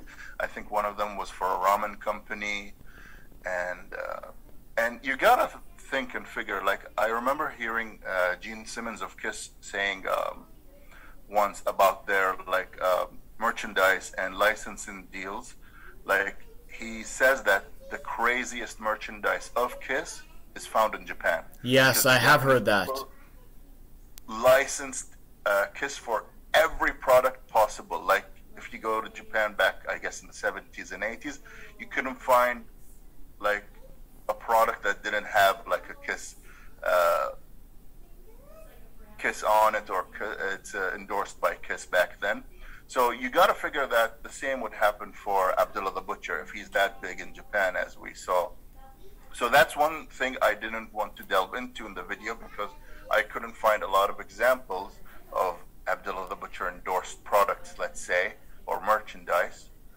But till today, you can find like new merchandise being made of Abdullah the Butcher in Japan, whether it's t-shirts, plushies, socks, I think I found, and So earlier in the program, I had another guest on, Pat Laprade, and he was discussing how big Abdullah the Butcher was in the Montreal, the Quebec scene, and it's international. It's crazy, but like how it's like, he's huge in Montreal, he's huge in Japan, he was massive in Puerto Rico as well. It's insane that Abdullah the Butcher from Windsor, Ontario, is just transcends all these boundaries. And then, you know, because we're talking, what are we, 30 years past his real, like the real high of his career in Japan, sorry, and we're still talking about it, and you're still finding these references and these call-outs or shout-outs or however you want to phrase it. To me, it's just like, that's how you can tell that somebody has transcended all of this time, and really what his legacy means to something is how prevalent he still is in society. To me, it's incredible. Yeah, and the one thing like that's really disappointing, and it's a shame that he's not popular here in the Middle East. Based on his gimmick, you'd think he'd be popular here, but that's, like I mentioned before, we didn't get anything but WWE mostly. And because, you know, a lot of territories, I'm guessing in Canada, didn't even have TVs probably, or not as much. It was very regional here. So, like for myself, I'm in Winnipeg. We would get AWA for sure because we're very close to Minnesota. That was Vern Gagne's territory. We would get a little bit of Stampede, and then, you know, maybe you get some Maple Leaf out of Toronto. But when you're, depending on where you are in the country, that's what you're getting. Yeah, and it's easier for you to get like the Montreal footage if it's available, and if you're seeking them out and all that. Yeah, whereas for yourself, it's kind of either you got it when you did, or now it's trying to go back through the archives what's available, and maybe you can find it that way. Yeah, if it's not on YouTube, I can't see it. Yeah. Now, there's another part of your video I've been dying to ask you about. So you went into the movie and film, and yes, I know you know where I'm going, but you went and you did a fantastic job, by the way, as well, going into the TV and film career of Abdullah the Butcher. I'm dying to know, and tell everybody why I'm dying to know this after the fact, but I'm dying to know, have you watched Caged Men yet? Okay, if you notice that I've spent a lot of time talking about Caged Men, because I couldn't like just go through it passing by and not mention everything about the movie because it's so interesting. And unfortunately, no, because I'm trying to find a specific version of the movie, because there are two versions, and I did find one on Amazon, but not the version I want. And it was kind of expensive and silly for a movie like that. You know, I think it's like a film student made it. It was like a college movie, or like what we call today maybe an indie movie or whatever. So yeah, but it is very interesting. And yeah, I couldn't get it on time for my birthday because the movie was released on my birthday and it was its 50th anniversary. So I thought it would be a great idea, but since I couldn't make it, I said, okay, probably next time, or next year, sorry. I think I rewatched that part of your video like 3 or 4 times because I couldn't believe, like, what a coincidence. And plus, like, the movie looks really interesting, and again, it's a shame they don't have Abdullah the Butcher in the trailer, because probably a lot of people would watch the trailer. Would recognize him. Yeah.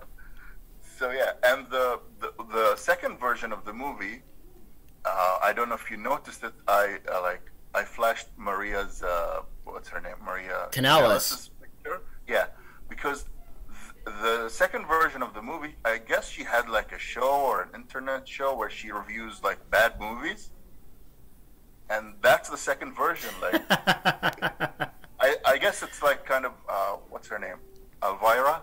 Like oh yes, I know what you're talking about. For like the Monster Theater or whatever it was called. Yeah, it was a kind of deal like that where she reviews bad movies, and like coincidentally she reviewed that movie or watched it or presented it or whatever. So that's the second version of the movie. You can find it on DVD, but I want the original version. Yeah, if anybody out there in podcast land, because we do reach a very international audience, if anybody has a version of that video, or movie I should say, please email me and I will be happily able to forward it on to Eyad, and because, yeah, that's something we got to see.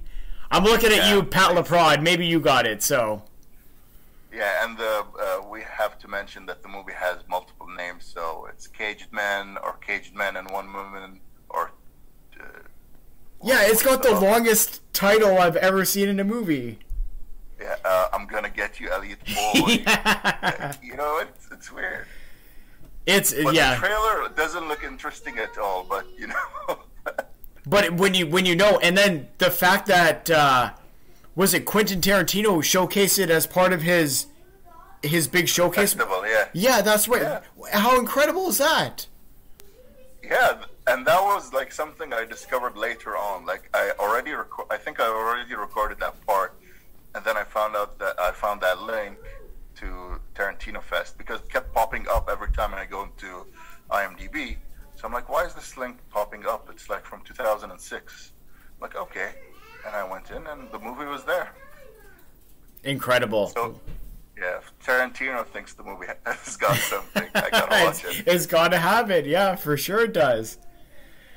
So, in terms of, like, we've covered his video... And one thing about Abdullah's TV appearances, sorry. Yes, please. No, please interrupt. Go ahead. Apparently in Japan, he would have done the talk shows, the Japanese talk shows, morning talk shows, and apparently a lot of the Japanese game shows. But again, no footage, no picture, not a lot of details you can find about that online. But that's at least I've seen at least a few pictures of those. That's where it's so fascinating, his career. So in North America, he would always have. Normally, you would call them a manager, but for him, they were the handler. And the handler would do all the talking, whether it was Creechman or Gary Hart or whoever. But I'm so intrigued that in Japan, he would speak for himself. And his promos in Japan, I don't know if you've ever seen any of them. Actually, I think you featured one in your video. Yes. And we're going to feature that promo clip after this one. So for all you folks listening out there, if you don't know what we're talking about, you're going to hear it after I'm off the call here. But yes, his Japanese delivery is exactly what you think it would be coming from Abdullah the Butcher. Yeah, and by the way, the video was way too long. I guess it was like approaching 50 minutes because of the things I wanted to put in. And because I kind of talk more about the games and stuff, but I decided to cut all that stuff out. But I think one promo I found was him wishing Giant Baba a Happy New Year in the ring. That was hilarious. I love it. You know what? He's one of these... I don't want to use the word character because that's a poor representation of what he actually meant. But he transcends that 100%. But he is one of the most fascinating people because there is so many stories about him, and there's so much conjecture, and there's so much out there in the ether that people don't really know about. And that's why I loved that you brought this whole dynamic that hasn't really been explored, at least here in North America. So again, I cannot stress it enough. You did just an unbelievably fantastic job diving into what he meant to Japan. It just, again, I know I've said it a bunch of times. I said it to you via message. I'm blown away, and what you did is just incredible. And I'll probably watch it a bunch more times because I thoroughly enjoyed it. Thanks again, Taxman. I'm really happy to hear that you enjoyed it. And look what happened. We're talking Bahrain to Winnipeg, so it's cool. Yeah, unbelievable. Talking about Abby, that's how strong his influence is, and like you said, how big of a... Again, I don't want to say character because that's one of the many words he doesn't like and he never uses. Here, we're still talking about him. But, yeah, it's crazy that a guy from Windsor, Ontario draws a guy from Winnipeg and to your video, and then we're talking where, like I said, it's Friday where you live, it's Thursday here. It's crazy. Yeah, And he's supposed to be from Sudan, so. Yeah, well, yes, we'll keep it kayfabe a little bit here. And we're talking about him in Japan. Incredible. Yeah. And you mentioned earlier that there are so many stories about him, and I'm pretty sure there are so many stories that haven't even been told yet about him. And I'm sure they will eventually. I think the reason of that is, and I had somebody else on the program, which everybody's going to hear a little bit later. There are a lot of people that have a ton of respect for him still, and they will not talk about the stories regarding him until either he says it's okay or he passes away, and hopefully that's a long time from now. But unfortunately, we're and this is something I touch on during the course of the podcast as well, is, you know, a lot of people are very willing to come out and say the negative things about him, some of which are not true, some of which are, but there's context behind it, whereas a lot of the positive and a lot of the friendship portion of it and a lot of what he brought to, like, you're never going to hear the fact that he would see sick children at a children's hospital here in Canada. You never hear that on a YouTube video, right? I've never heard that. This is the first time, and I think I would believe that because if you notice, a lot of his Japanese interviews, like, he never did, like, shoot interviews in the U.S. until recently, probably. I've probably only seen one or two of him in, like, stateside. And he's still in character, let's say, yes, in those interviews. But in the Japanese interviews you see, he speaks English. He doesn't care, over there. Yeah. So almost consistently in a lot of interviews he always says, take care of your mother, take care of your father, don't throw them in an elderly home, and these things, and help, like, the elderly when you see them on the street. And he talks about the homeless. He talks about, it's I think you should highlight these things. It's the talk about. Yeah, sorry, I didn't mean to cut you off, but it's very much the two sides.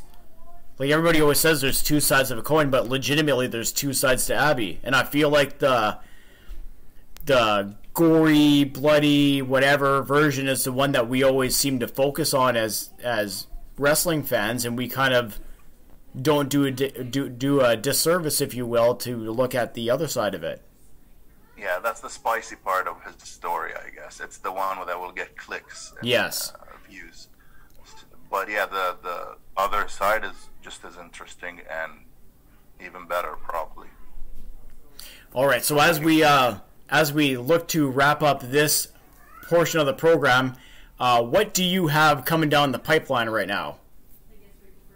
For the English channel, 1001 Games, I probably have a few videos that I haven't completed writing yet, but I recently got this, I don't want to say vision, but let's say... no, you can say vision. Vision is good. Come on, okay, now. So it will make sense when I release the video, because I came to this idea. It was very weird. I can't say the idea because it's so crazy, but it does involve wrestling. And let's say it involves... what should I say? I don't want to say politics, but let's say, like, the phenomena we see on the internet today with it's weird, but the internet kind of has its own characteristics these days. Yes, it does. And all that. Things that go trendy, things that don't go trendy, and like we just mentioned, the spicy stuff, people will share. Negative stuff, people will share. So this is again another completely different view and perspective of wrestling, and some people in the wrestling communities that I don't want to give anything away because please don't spoil it too much. Yeah, but it is wrestling, but from a completely different angle and perspective, and you can say it's like looking at things from the inside out. Perfect. And while we're here, I'll try to give you like not a hint, but let's say a possible title, like the wrestling internet culture in 2021. Let's say. And I can always see people's faces melting. While we're here as well, can you plug your Arabic channel? My Arabic channel is for geek size only.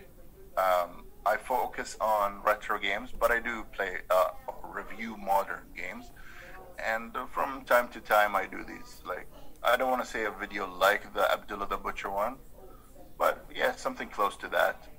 And the Abdullah the Butcher video, I was gonna do it in Arabic, but I kind of like did some focus group and asked a lot of people, and there wasn't a lot of interest in the topic because, like I said, nobody knows him over here for the most part, unless you're a die-hard hardcore wrestling fan. Well, perhaps this program will change their mind. So the Arabic channel is for geek size only, and it's mainly a gaming channel, but I do wrestling topics from time to time. Like I said in the previous segment, I'm going to play some classic audio now. This is Abdullah the Butcher, the infamous promo that we had discussed with Eyad in the previous segment. So I'm going to play that, and then on the other side you're going to hear my conversation with Dr. Mike Leno. Now, I want to preface something before we get into that. We were talking off-air about his time on Busted Open Radio, where he was also having a discussion with Dr. Britt Baker. So when you hear him at the start of the program, we kind of are taking over from where we were talking off-air. So when he's referring to her, quote-unquote, he's talking about Dr. Britt Baker when they were both featured on Busted Open Radio. So just to clear up any confusion, I don't think it would be confusing, but if it was, that's where it comes from. So like I said, I'm going to play some classic Abdullah the Butcher, and then on the other side, my conversation with the original dentist of wrestling, Dr. Mike Leno.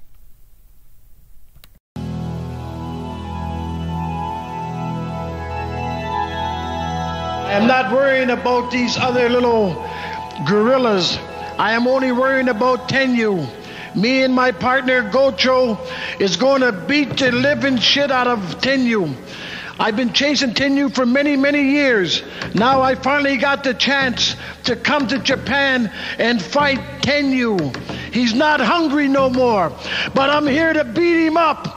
I'm going to beat him up with my fork, with my fists, and I have something beautiful for Tenyu. He never felt the fork, but he's going to feel it. I'm going to make sure that this keeps going into his head, into his back, into his stomach. I'm going to shove it all the way up his ass. Tenyu, come after me. I'm coming for you. I dream about you.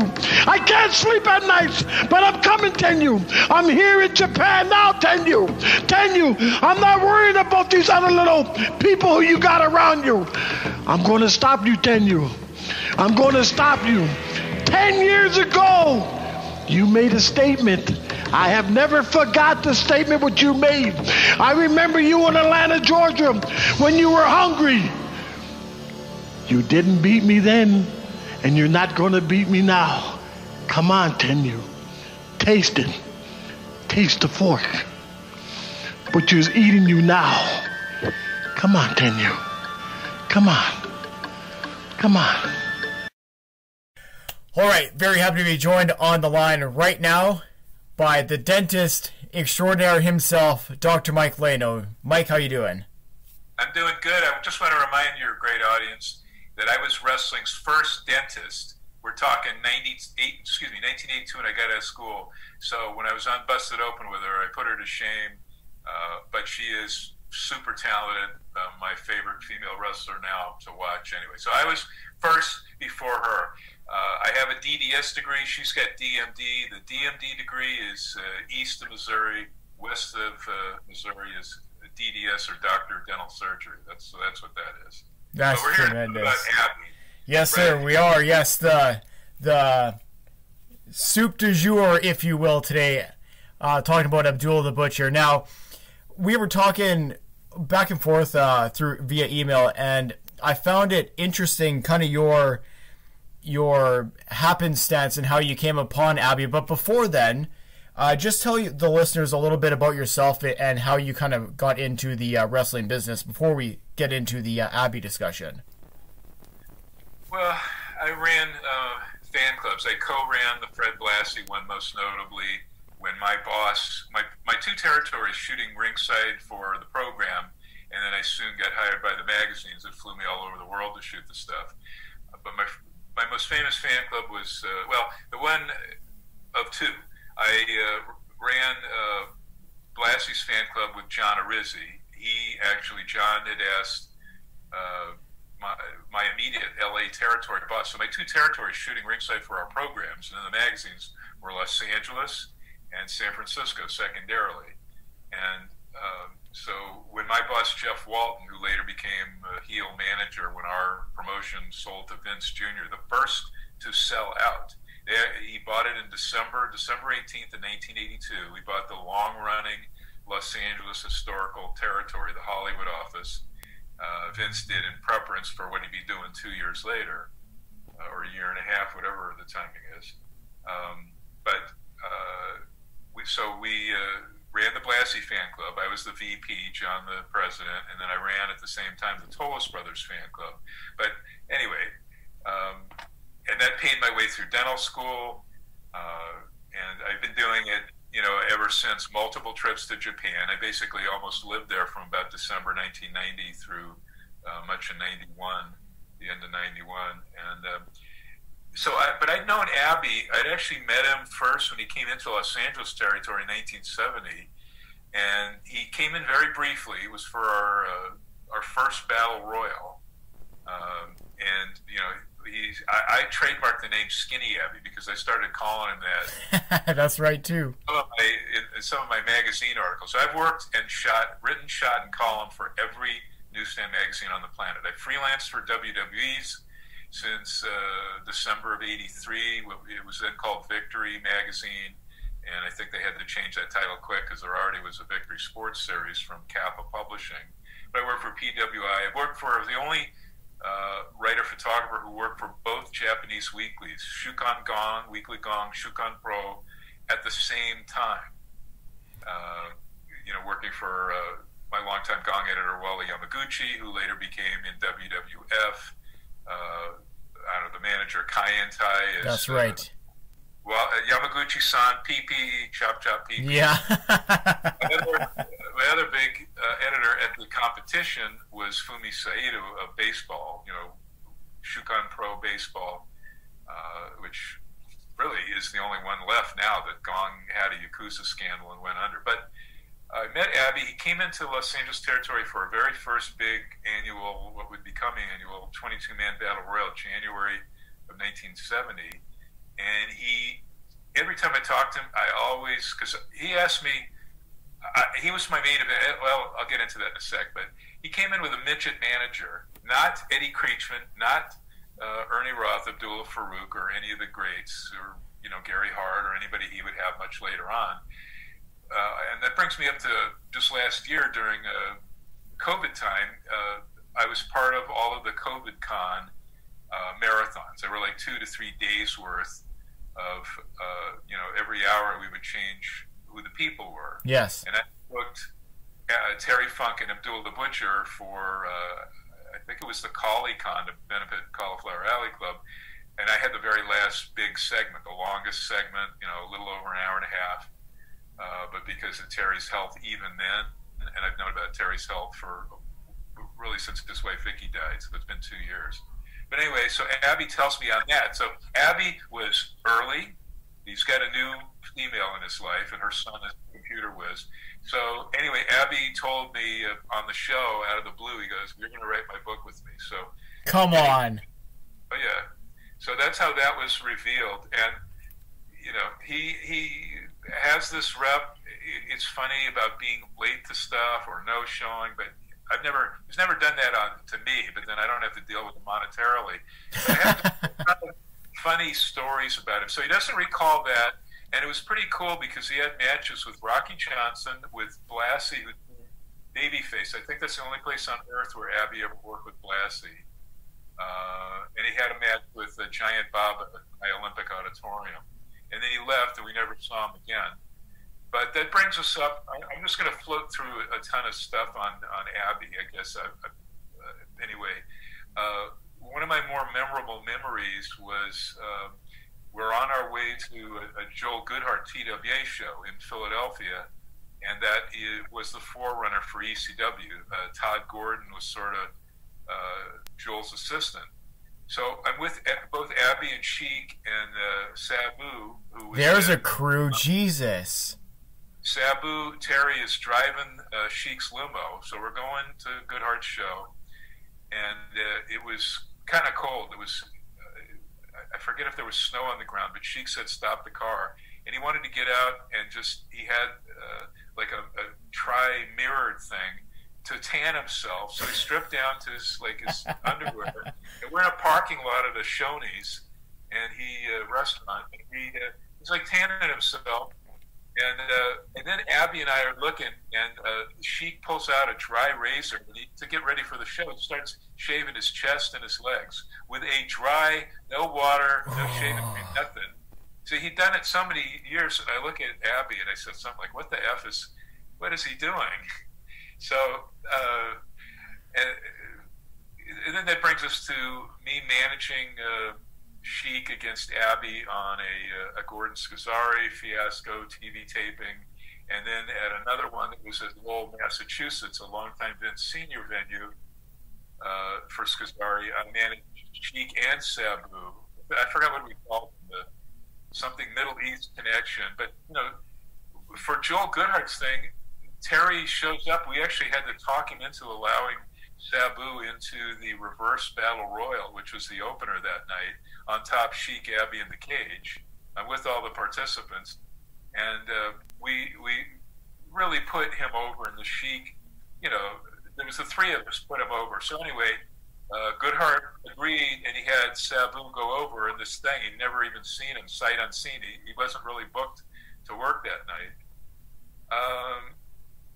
And then a couple of years later, Mick Foley, who I've known since the Shane Douglas training days, very good guy, very ethical, super sharp guy. I've always loved Mick. He and Abby came in. They were, coming into our territory for a WCW house show, so it must have been '92. So I think on top was Sting against Oz, Kevin Nash, shitty match. Yeah.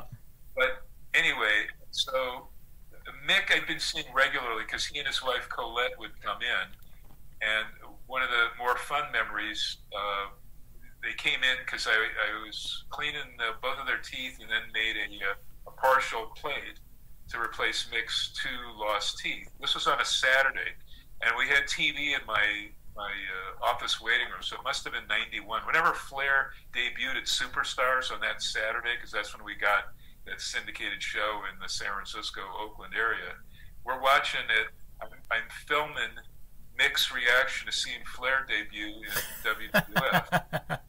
And then Colette takes my camera and the film camera, and she films me working on Mick, and then we did a stunt thing for PWI magazine where he was pretending to elbow drop me, and we had put my dental white lab gown on Mick, and the mask and the loops, the dental glasses, the magnification glasses. Yeah.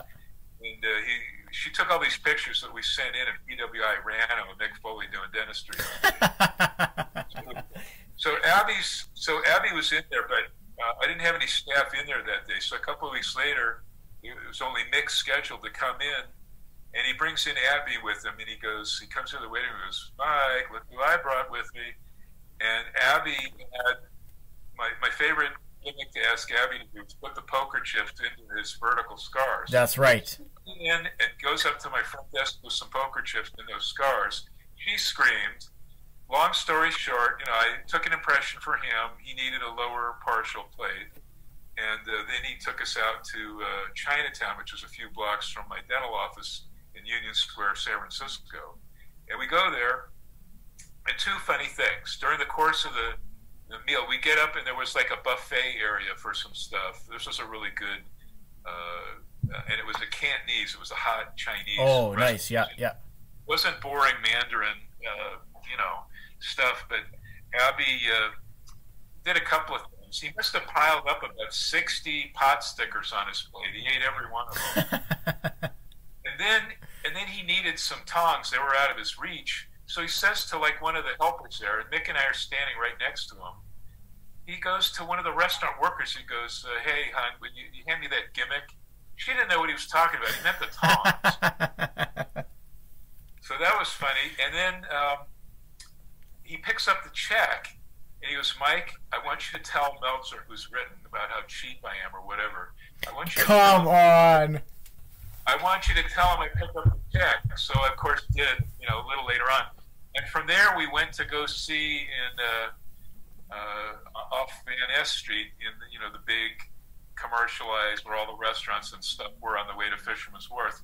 They wanted to go see Donnie Darko, so we go and see that, and I drive them to the WCW show that night where they had a match against each other. What a day. Unbelievable. A lot of fun stuff. Shooting him with all these different managers. I photographed him with Creechman, with Gary Hart. Never with Ern Roth and any of these guys, which I assume would be Abdullah Farouk, probably at Toronto Maple Leaf Gardens. And I remember, Abby versus Sheik there, and Abby versus Igor, and Tony Marino and stuff. And Tiger Jeet Singh Sr., who was one of my all-time favorites. And then another time, I'm sure you heard the battle of, I had Abby on a show with me and George Cannon before we lost George Cannon years ago. And Abby always claimed that he came up with his gimmick, while she claimed that he came up with most of Abby's gimmick. And George Cannon also said he came up with all of Abby's gimmicks. So Abby confronted George Cannon. I was trying to recall what happened, but George stood his ground and said, nope, he helped transform Larry Shreve into Abby, which is really funny because the two shows I had Abby on last year, including that COVID-Con marathon thing, he now just wants to be called Larry Shreve. And his new, I don't know if they're married yet, but his new gal and her son, they have all this tons of marketing stuff, Larry Shreve, a.k.a. Abdullah The Butcher. I don't know and he had about a shitload of shirts, like 50, 60 Abby shirts, but a lot of them have his real name on there. I don't know if I would want that now. Here's another fun thing, though. We've got limited time, so I'm really spewing out the Abby memories. I'm with him in Japan at Karaku on January 4th, I think the date was, of 1991, where, again, I practically lived there for most of 1991. On that particular tour, I was there 2 weeks in January and then came back for most of March and so on. But we're in Karaku, and in Japan, they celebrate it as a week, not as New Year's Day, but New Year's week. So Abby's on the very first show of the year at the Dome, at the Karakuan, which was very close to it's in the same sports entertainment complex that the Tokyo Egg Dome is that I shot too at. But he's on this All Japan show, and I remember sitting with him in the back, and this was after a Misawa Stan Hansen match, and he said something like, "Jesus, you guys are stiff," to both those guys, because he was watching on a monitor. And then he had, I think, a match where he destroyed Kikuchi, who was one of these wonderful comeback great wrestlers at the time. I don't know what happened to him, why he might have left the biz. That happens.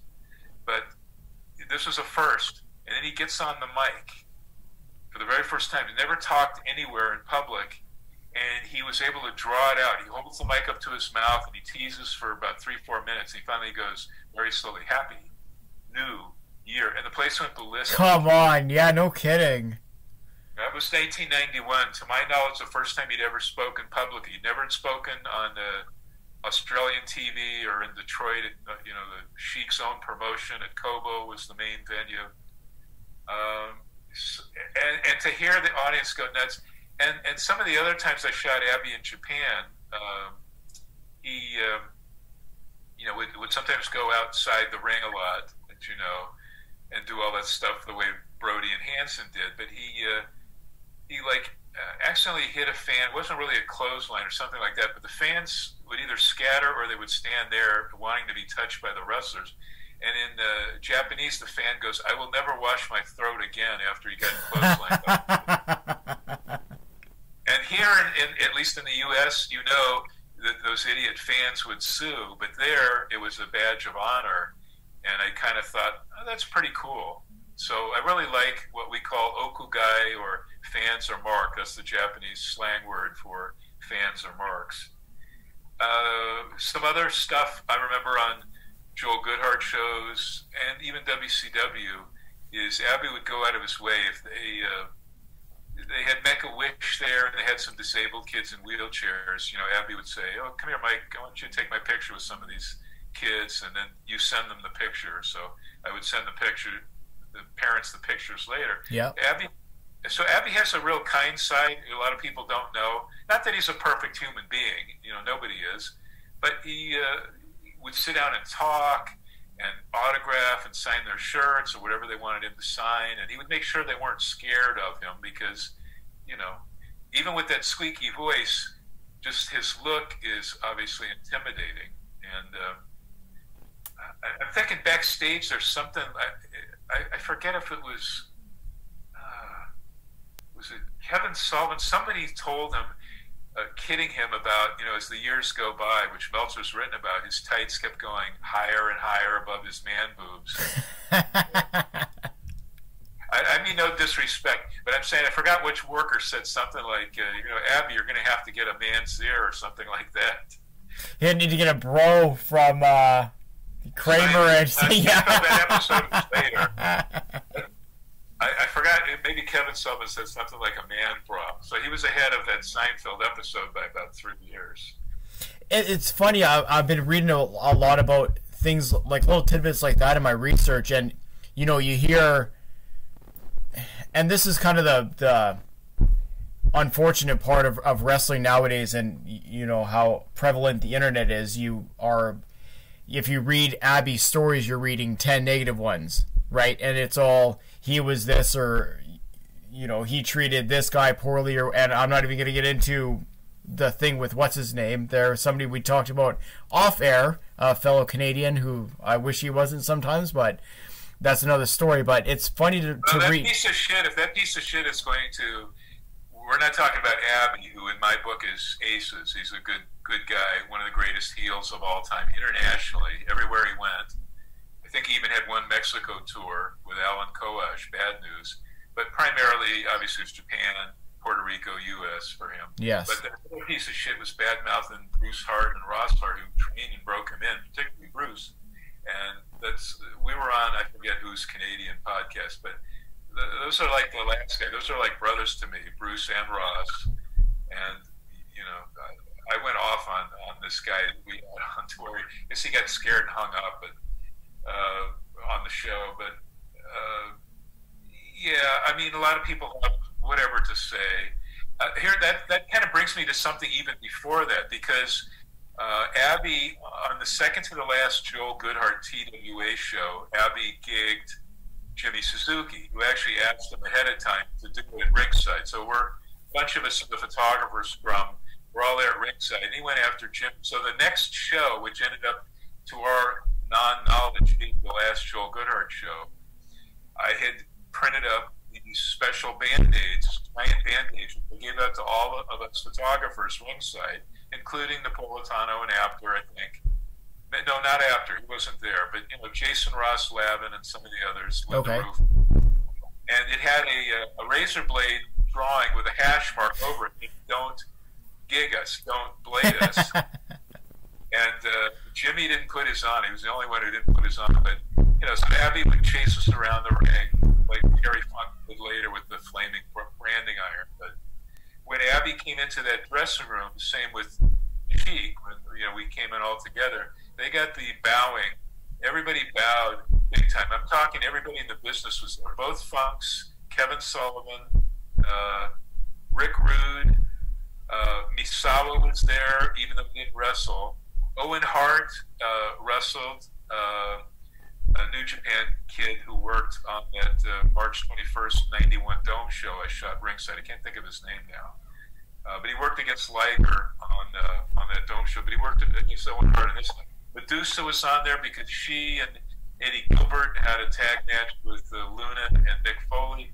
So all of these big stars, international global stars at the time, are doing the "We're Not Worthy" bowing to Sheik and Abby when they came in, and that tells you something. Also, Sheik had a loose molar tooth, which I had a little crash cart with me. I always keep around, and I extracted it in front of not all of them, but some of the wrestlers there. I think Tony Stetson and Johnny Hotbody watched me take out.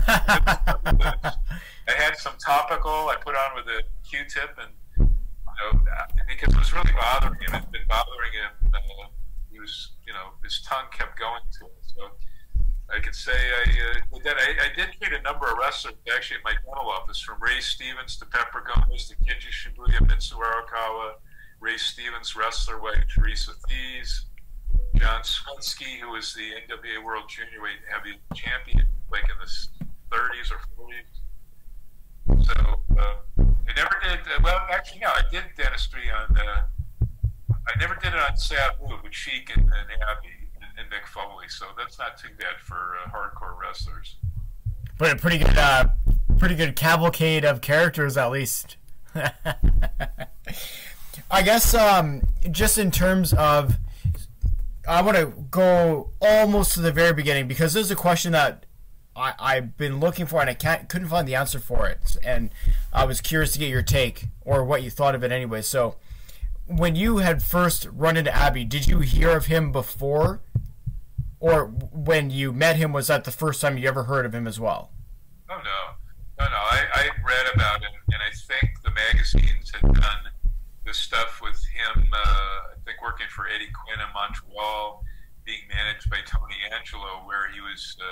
It was all kind of a work, but he put raw chicken in his mouth. So I already seen all this barbaric stuff. We had a number, not a lot of crazy wrestlers, because Tiger Jeet Singh wasn't doing his crazy act. He was still a very good, beloved babyface, Indian, Canadian babyface. So we didn't have that many crazy wrestlers. It was really the Sheik, and then Abby now was the second coming, the second generation. In the 70s, there was a proliferation of them, but I already knew about Abby's reputation, and that he was, had some judo training and stuff, because he wore that kind of a gi. And again, that's the photos I look at, I took of him when I had him published decades later. That's when I coined the phrase "skinny Abby," because he did like to eat and have fine wine and stuff. So I knew of him, but you can't experience Abby until you finally see him. So all I know is reading Mark magazines and seeing the pictures, and then seeing him do all this insane stuff with gimmicks. And he was using something other than, I think he was using like a Sheik's pencil. He wasn't quite using the fork then. So just. Wow, a lot of fun stuff, a lot of fun times. And I'm going to be having some of these stories. Brian Solomon, who used to write for PWI, I think he also worked for WWF, the magazine, years back. He's got a new book coming out on the Sheik. When the Sheik died, his widow, who I was close to, Joyce Farhad, asked me to ghostwrite it with her. And doing a book, for anybody that's done a particular wrestling book, it's a labor of love. You put in years and years of research and work, and you might not make much money. Some great books like Pat and Bertrand's book on Andre, for example, do make money. Fabulous book, but there's a lot of fabulous wrestling books where they really didn't make a lot of money. And I kind of regret not doing it with her. I was doing Johnny Valentine's book Rib, and I just couldn't do the Sheiks at the time. So Brian Solomon's going to be doing it. I should have a certain amount of photos and some stories of both Sheik and Abby through the decades, and how the Sheik's territory soon became a crazy person's territory. In that he had a lot of characters. Abby being one of them, but then there was a guy who was a very close friend of mine for 40, 50 years, Pampero Firpo, did a Crazy Man act. Ooh, yeah! And Randy Savage admitted to lifting that because he got that because he and his dad and brother came into the Sheik's territory around 76. And they had watched the TV and stuff. So Randy took the Pomp and Circumstance ring entrance music from Gorgeous George, who was the very first guy to use ring entrance music in 1949. Buddy Rogers being the second, with the Nature Boy song by Nat King Cole a little later. But he took the Ooh Yeah from Pampero Firpo, who always did it, and he did it differently. Randy put his own spin on it. But then you had J.B. Psycho, who actually, according to what Sheik told me, was the Sheik's gardener, and he turned him into like a Moondog Mayne crazy character. Lonnie Moondog Mayne, the real one, toured and came through, did a couple of shots at Kobo. Killer Kowalski was in there, and he was like one of the... Actually, he and Sheik are my... Abby's, down the list a little in the top 10 greatest TV generation heels of all time, because Killer Kowalski, when he came into Los Angeles, and he's on cards with Sheik and Superstar Graham and some other great heels of the day, and all these other fantastic baby faces, and man, those two guys, well, the three of them, but Sheik, Kowalski, Killer Kowalski, and Abby, just amazing, entertaining heels. And you saw these, there was a ton of crazy characters. Killer Tim Brooks, and I know there was more. Tiger Jeet Singh eventually. Yeah, because he eventually went nuts. Yeah, he would be a little crazier when I'd see him in New Japan, like on that Dome show. One of the most fun shows I ever shot was Tokyo Egg Dome, March 21st, 1991. Now, Abby wasn't on that show, but there was a ton of talent, and for the greatest 18 championship, I don't know what New Japan did with it, but Ricky Chosu defended it against Tiger Jeet Singh. Total bloodbath. And I think Singh had his sword, his famous sword, was gimmicked so blood would come out of it. I was told it was cow's blood. They didn't use theater blood. They used cow's blood. And, similar to when Abby had a gimmicked fork where blood could squirt out of that. Yeah, but if you ask anybody who got the fork, it was horrible, and they're going to lose their eye, and blah, blah, blah. Well, since the death of kayfabe, which I'm guessing probably was when Vince went to, he had that news press conference with the Wall Street Journal, all these top newspapers, New York Times, to avoid having to pay, allegedly. So this whole show, everything out of my mouth is prefaced with allegedly. Yes. But he held the press conference, whatever year it was, 91, 92, to let them all know that his WWF was no different than the circus. Basically, to not have to pay for ringside doctors anymore, or the commissions. Yeah, I was going to say, was that not spurned from a big deal in Jersey? He wanted to get into New Jersey, and their athletic commission fees were something crazy, so he came out and did that. He was already in Jersey. It was Oregon. Was he? Okay. Oregon and Washington State were insane. Their commissions are really awful. So I get it, but then to totally, say it's no different than the circus, and then a couple of years later, we'd see right on his own TV Sean Waltman wearing a Mizark. Well, maybe it was WCW Nitro. No. That was when they did the Nation thing. I know what you're talking about. Yeah, he had the Mizark. Yeah. Yeah, and even now lately, Jim Ross has been the Sheesnitz. Those guys have been talking Carney, which is sad because anytime I go into the locker rooms, most of the young boys don't even know Carney. None of these guys, they don't know it. It kind of breaks my heart.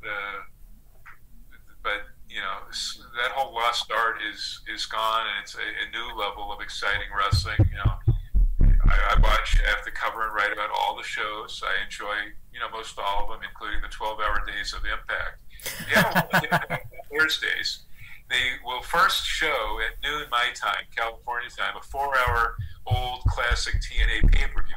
Why they will show that with all those great AJ Styles matches when later on, until fairly recently, the Impact shows were not as good as the old TNA stuff. You know, loaded with junior heavyweights and all this excitement. And then you have what you have now, currently. Yeah, so you have 4 hours. So that's my Impact day. You have 4 hours of a TNA pay-per-view. Then you have Before the Impact, which is fine. It's a good recap, and then they give you a free bonus match at the end, so it's definitely worth watching. The only thing that I cannot fathom, I've asked Tommy Dreamer, who won't give me an answer back, is why do they have that guy Iceman Intel on there? He is not providing any intel. Who is he related to? The guy has this segment, and he basically goes, not every week, but most weeks, you know, he'll say some kind of thing that's vague, and you go, well, I can't tell you who it is. I can't tell you when or where.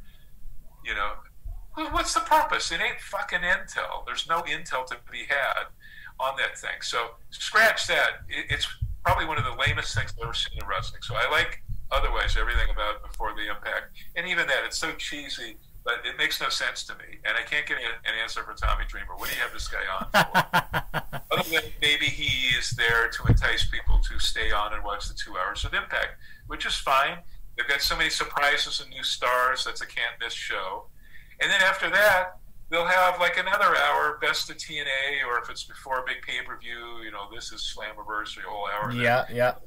It almost feels like it's a 12-hour day of Impact. And even then, I would rather watch those 12 hours, or close to 12 hours, than the 3-hour Raw. But that's a whole other story. Oh, that's, yeah, we could spend an hour, not just an hour, but hours on that. Well, just the thing that killed me, everybody I'm sure is upset. Keith Lee loses, he's gone since January or whatever it was, comes back to job, and then Karrion Kross, your job and your NXT champion, who's been a killer, awesome heel. You can't protect him, you can't put Scarlett with him to do that great entrance. So I'm going to have to be wrapping this up because my wife has come home and we started late. But any other stuff you wanted to? Just basically, if we're gonna wrap this up, do you want to let people know? I know that you're on. Oh goddamn! I lost count of how many programs you're a part of. But if people wanted to get in touch with you or hear a couple of the programs, why don't you plug a couple of projects you're working on? I co-host whenever there's a wrestling guest, Crazy Train Radio. I co-host every week. I guess they put them live. Wrestling Coast to Coast with Evan Ginsberg, who's a historian I've known since probably 78, although he's been following wrestling since 74. So he comes a little bit after me, but he's a great historian. He's got I think his third book coming out, Evan Ginsberg. So we do that show. I'm on other stuff. I'm usually on Busted Open maybe every 2 months to fill them in, like when they wanted to know about Rocky Johnson helping turn Fred Blassie babyface early 1970 Los Angeles, or 69, I'm sorry, late 69, after Blassie had the 3 series of cage matches over 6 weeks with the Sheik, Eddie Farhat. You can imagine the gore of those two guys. And seeing Freddie slowly transform into Los Angeles' most beloved babyface. My email for anybody, I mean, I've been shooting for decades, every magazine.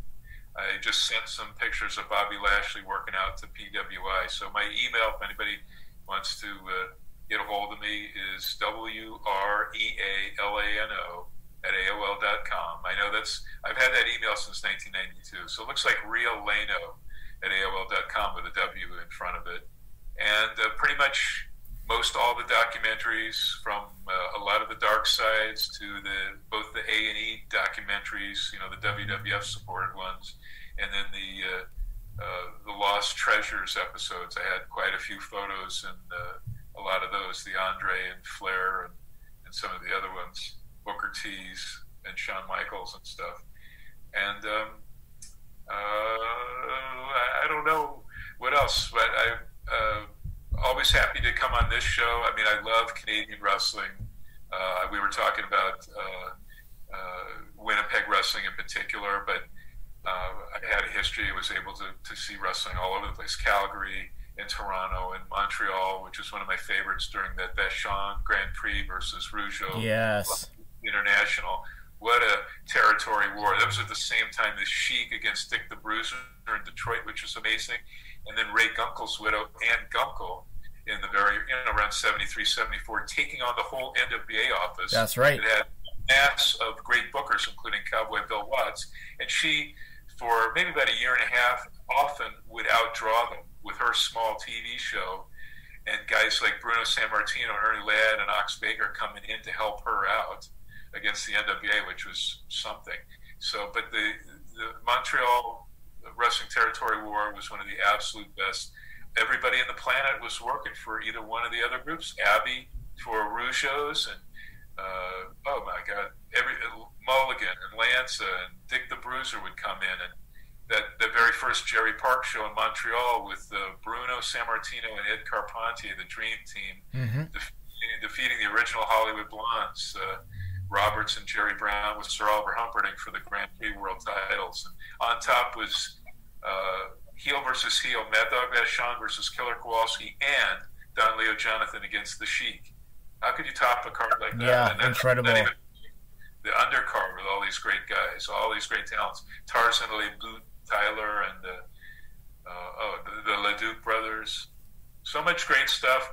I love Today. I still cover and follow it, but I'm a territory guy, and I should trademark and make those shirts for Wrestling Tees.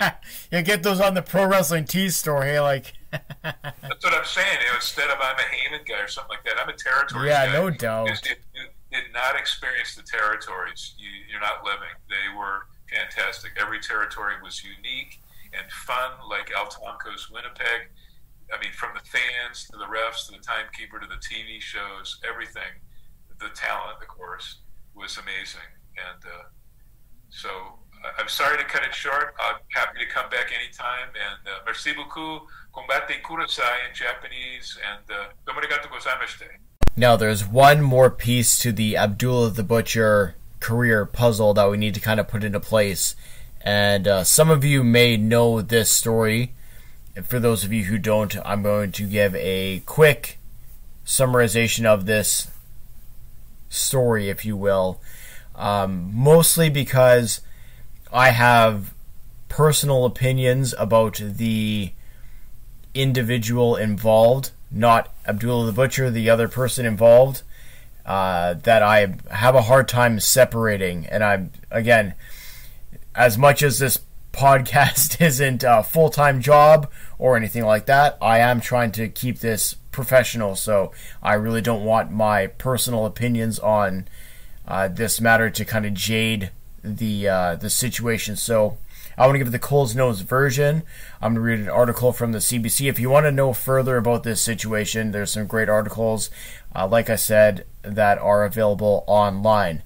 What I would not suggest that you do is to go on to YouTube and get your information from the other individual involved in the situation. And I'm just going to leave it at that. I'm going to read this article, and we're going to just wrap this section of the Abdullah the Butcher story up as we proceed to the finish of the program. Now, Devin Nicholson, a professional wrestler from Ottawa, should receive $2.3 million in damages and fees from the wrestler known as Abdullah the Butcher, who gave him hepatitis C, a judge ruled Tuesday in June of 2014. Nicholson, who wrestled under the moniker, and I'm not going to say it, you can search for it yourself if you want to. Once again, I'm trying to be professional about all this. Filed a $6.5 million lawsuit against World Wrestling Entertainment, or against the World Wrestling Entertainment Hall of Famer, known as Abdullah the Butcher, in the ring. Nicholson said that he contracted the infectious disease that attacks the liver from Abdullah during a wrestling match in Cochrane, Alberta in May 26th of 2007. He said Abdullah the Butcher had a piece of razor blade taped to his finger during a match, a practice known as blading. Nicholson said he was offered a 3-year contract with WWE, the largest professional wrestling company in the world, after 2009 trial camp. The WWE canceled his contract less than 3 weeks later when the company found out that Nicholson had hepatitis C. In January of 2014, Nicholson said that an experimental treatment cured him of hepatitis C, and he now hopes to fulfill his dreams of fighting in the WWE. On Tuesday in June of 2014, an Ontario Superior Court judge ruled that Nicholson did contract hepatitis C from Shreve, aka Abdullah The Butcher. So that's kind of what happened with that situation. There's, like I said, a lot more that you can read into it if you want to. It's just something that I wanted to touch on. And one thing I will say is that I in no way, shape, or form would ever wish any ill health upon anybody. And hepatitis C is a hell of a disease. And it's very unfortunate that Mr. Nicholson contracted it. Nobody should have to go through that. Nobody should have to go through any kind of debilitating, listen to me talk, disease, ailment, or anything that impacts your life or could potentially shorten your life or potentially end your life prematurely. So, on one hand, I'm very happy to hear that he is fully cured and he can proceed, and hopefully this wasn't too much of an inconvenience on his life, and hopefully didn't shorten his life expectancy too much, because like I said, nobody should have to go through anything like that. That's a hell of a ride to go through.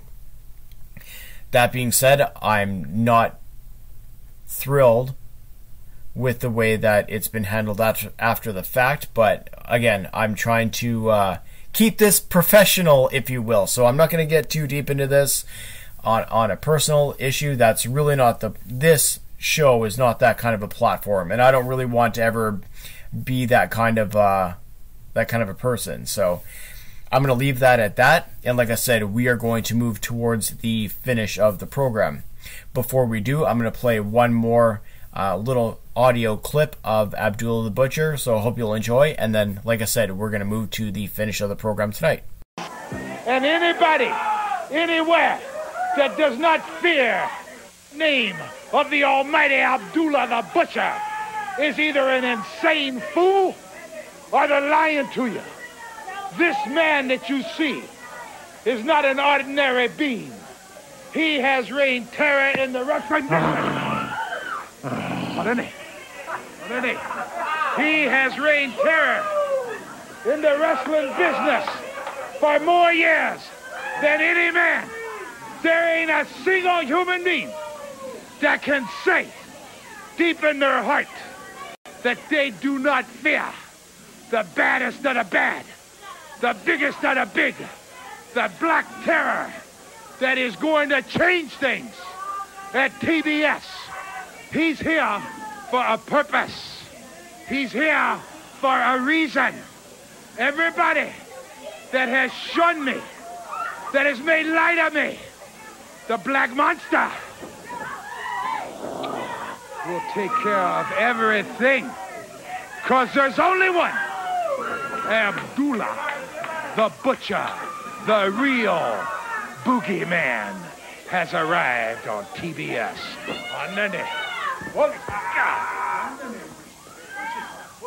As we head to the finish of tonight's program, I just want to thank once again the three guests that we had on tonight's show. Pat Laprade, Eyad, and Dr. Mike Leno.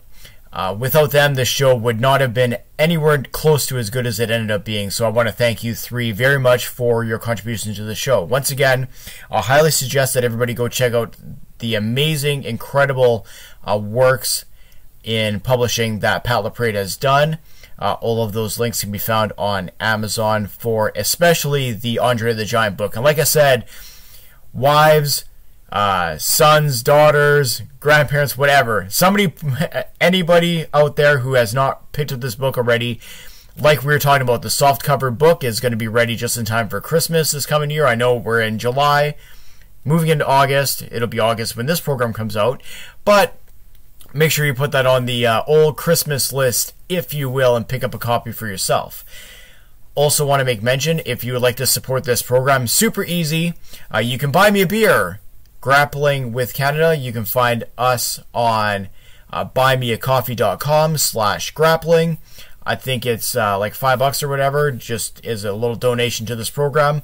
As everybody knows, this is a independent promotion. I do all the researching, editing, everything in promotion, blah, blah, blah. Everything in regards to this program is all done by myself. It's thirsty work, if you will. So if you want to buy me a beer, go ahead at buymeacoffee.com/grappling. Want to make mention as well, if you could leave a 5-star review, that would be tremendous on iTunes or on Good Pods or on Podchaser. And if you leave a rating and review, especially the review part of it, I'll make sure that I mention it on the next month's episode. Speaking of the next month's episode, if you want the sneak peek, make sure that you run, don't walk, to Facebook, use that wonderful search bar, and join the Facebook group, Grappling with Canada, where every month, a week before the next show is about to debut, I'm going to drop who the next episode is going to be featuring. So you have some time to leave a comment, question, query, whatever, and get that on the next upcoming show. Once again, Facebook, search Grappling with Canada. I would also suggest that you like, share, subscribe, as well as when you rate and review this program on any of the podcasting platforms of your choosing, such as Good Pods, iTunes, Stitcher, not SoundCloud, because I hate that platform, Spotify, Google Podcasts, anywhere else where you buy, sell, trade, steal, barter your favorite podcasts, you can find us, except SoundCloud. F those guys. But on behalf of myself, the Taxman, on behalf of all the guests I had on tonight's program, I hope that now that we're moving out of this pandemic and life can get back to normal, that everybody is able to spend some time with friends and family. I know for my wife, my children, and myself, we have some vacation coming up. We're very much looking forward to that. Had some in July. Looking forward to some more in August, and looking forward to, like I said, reconnecting with friends and family. I really hope that all of you are able to do that as well. I hope that you all stay safe in regards to it, and go get your pokes. I've got my double vax. I feel like I've got 5G running through my veins, and I feel like I can run 5 miles. One of these things are not true. It's up to you to figure out which one. But anyways, if you want to get in touch with me, you can shoot me an email, 6sidepod@gmail.com. You can find me on Twitter at 6_podcast. Like I said, you can find us on Facebook, facebook.com. Use that wonderful search bar, Grappling with Canada. Please join the group. It would mean a lot. And like I said, leave a rating and review wherever it's applicable, and I'll make sure it comes on is said on the next month's episode. I should also mention youtube.com/c/6sidepodcast. Make sure you subscribe there. We're marching 2,000. It's a slow march, and we're kind of crawling like ants at this point, but it would make a lot. Listen to me talk if you guys would join that, and we'll go from there. So once again, I could not do this program without each and every one of you who are listening. So do me a big favor, because right now you are probably on your cell phone scrolling through work, or pissed off at somebody, or you're trying to find a new platform to listen to podcasts on, because iTunes is apparently balls lately. So when you're on your phone, text a friend, text your family, tell them you listened to Grappling with Canada, you heard the Taxman, you listened to a little bit of history, you learned a little bit of something, and you enjoyed yourselves. And that's all that anybody can hope for. So once again, for myself, the Taxman, for all the guests that I had on the program, and for each and every one of you, I hope that you're all enjoying your summer. And we'll catch you next month for the next episode of Grappling with Canada. But until then, take care of yourselves and each other. Good night, everyone.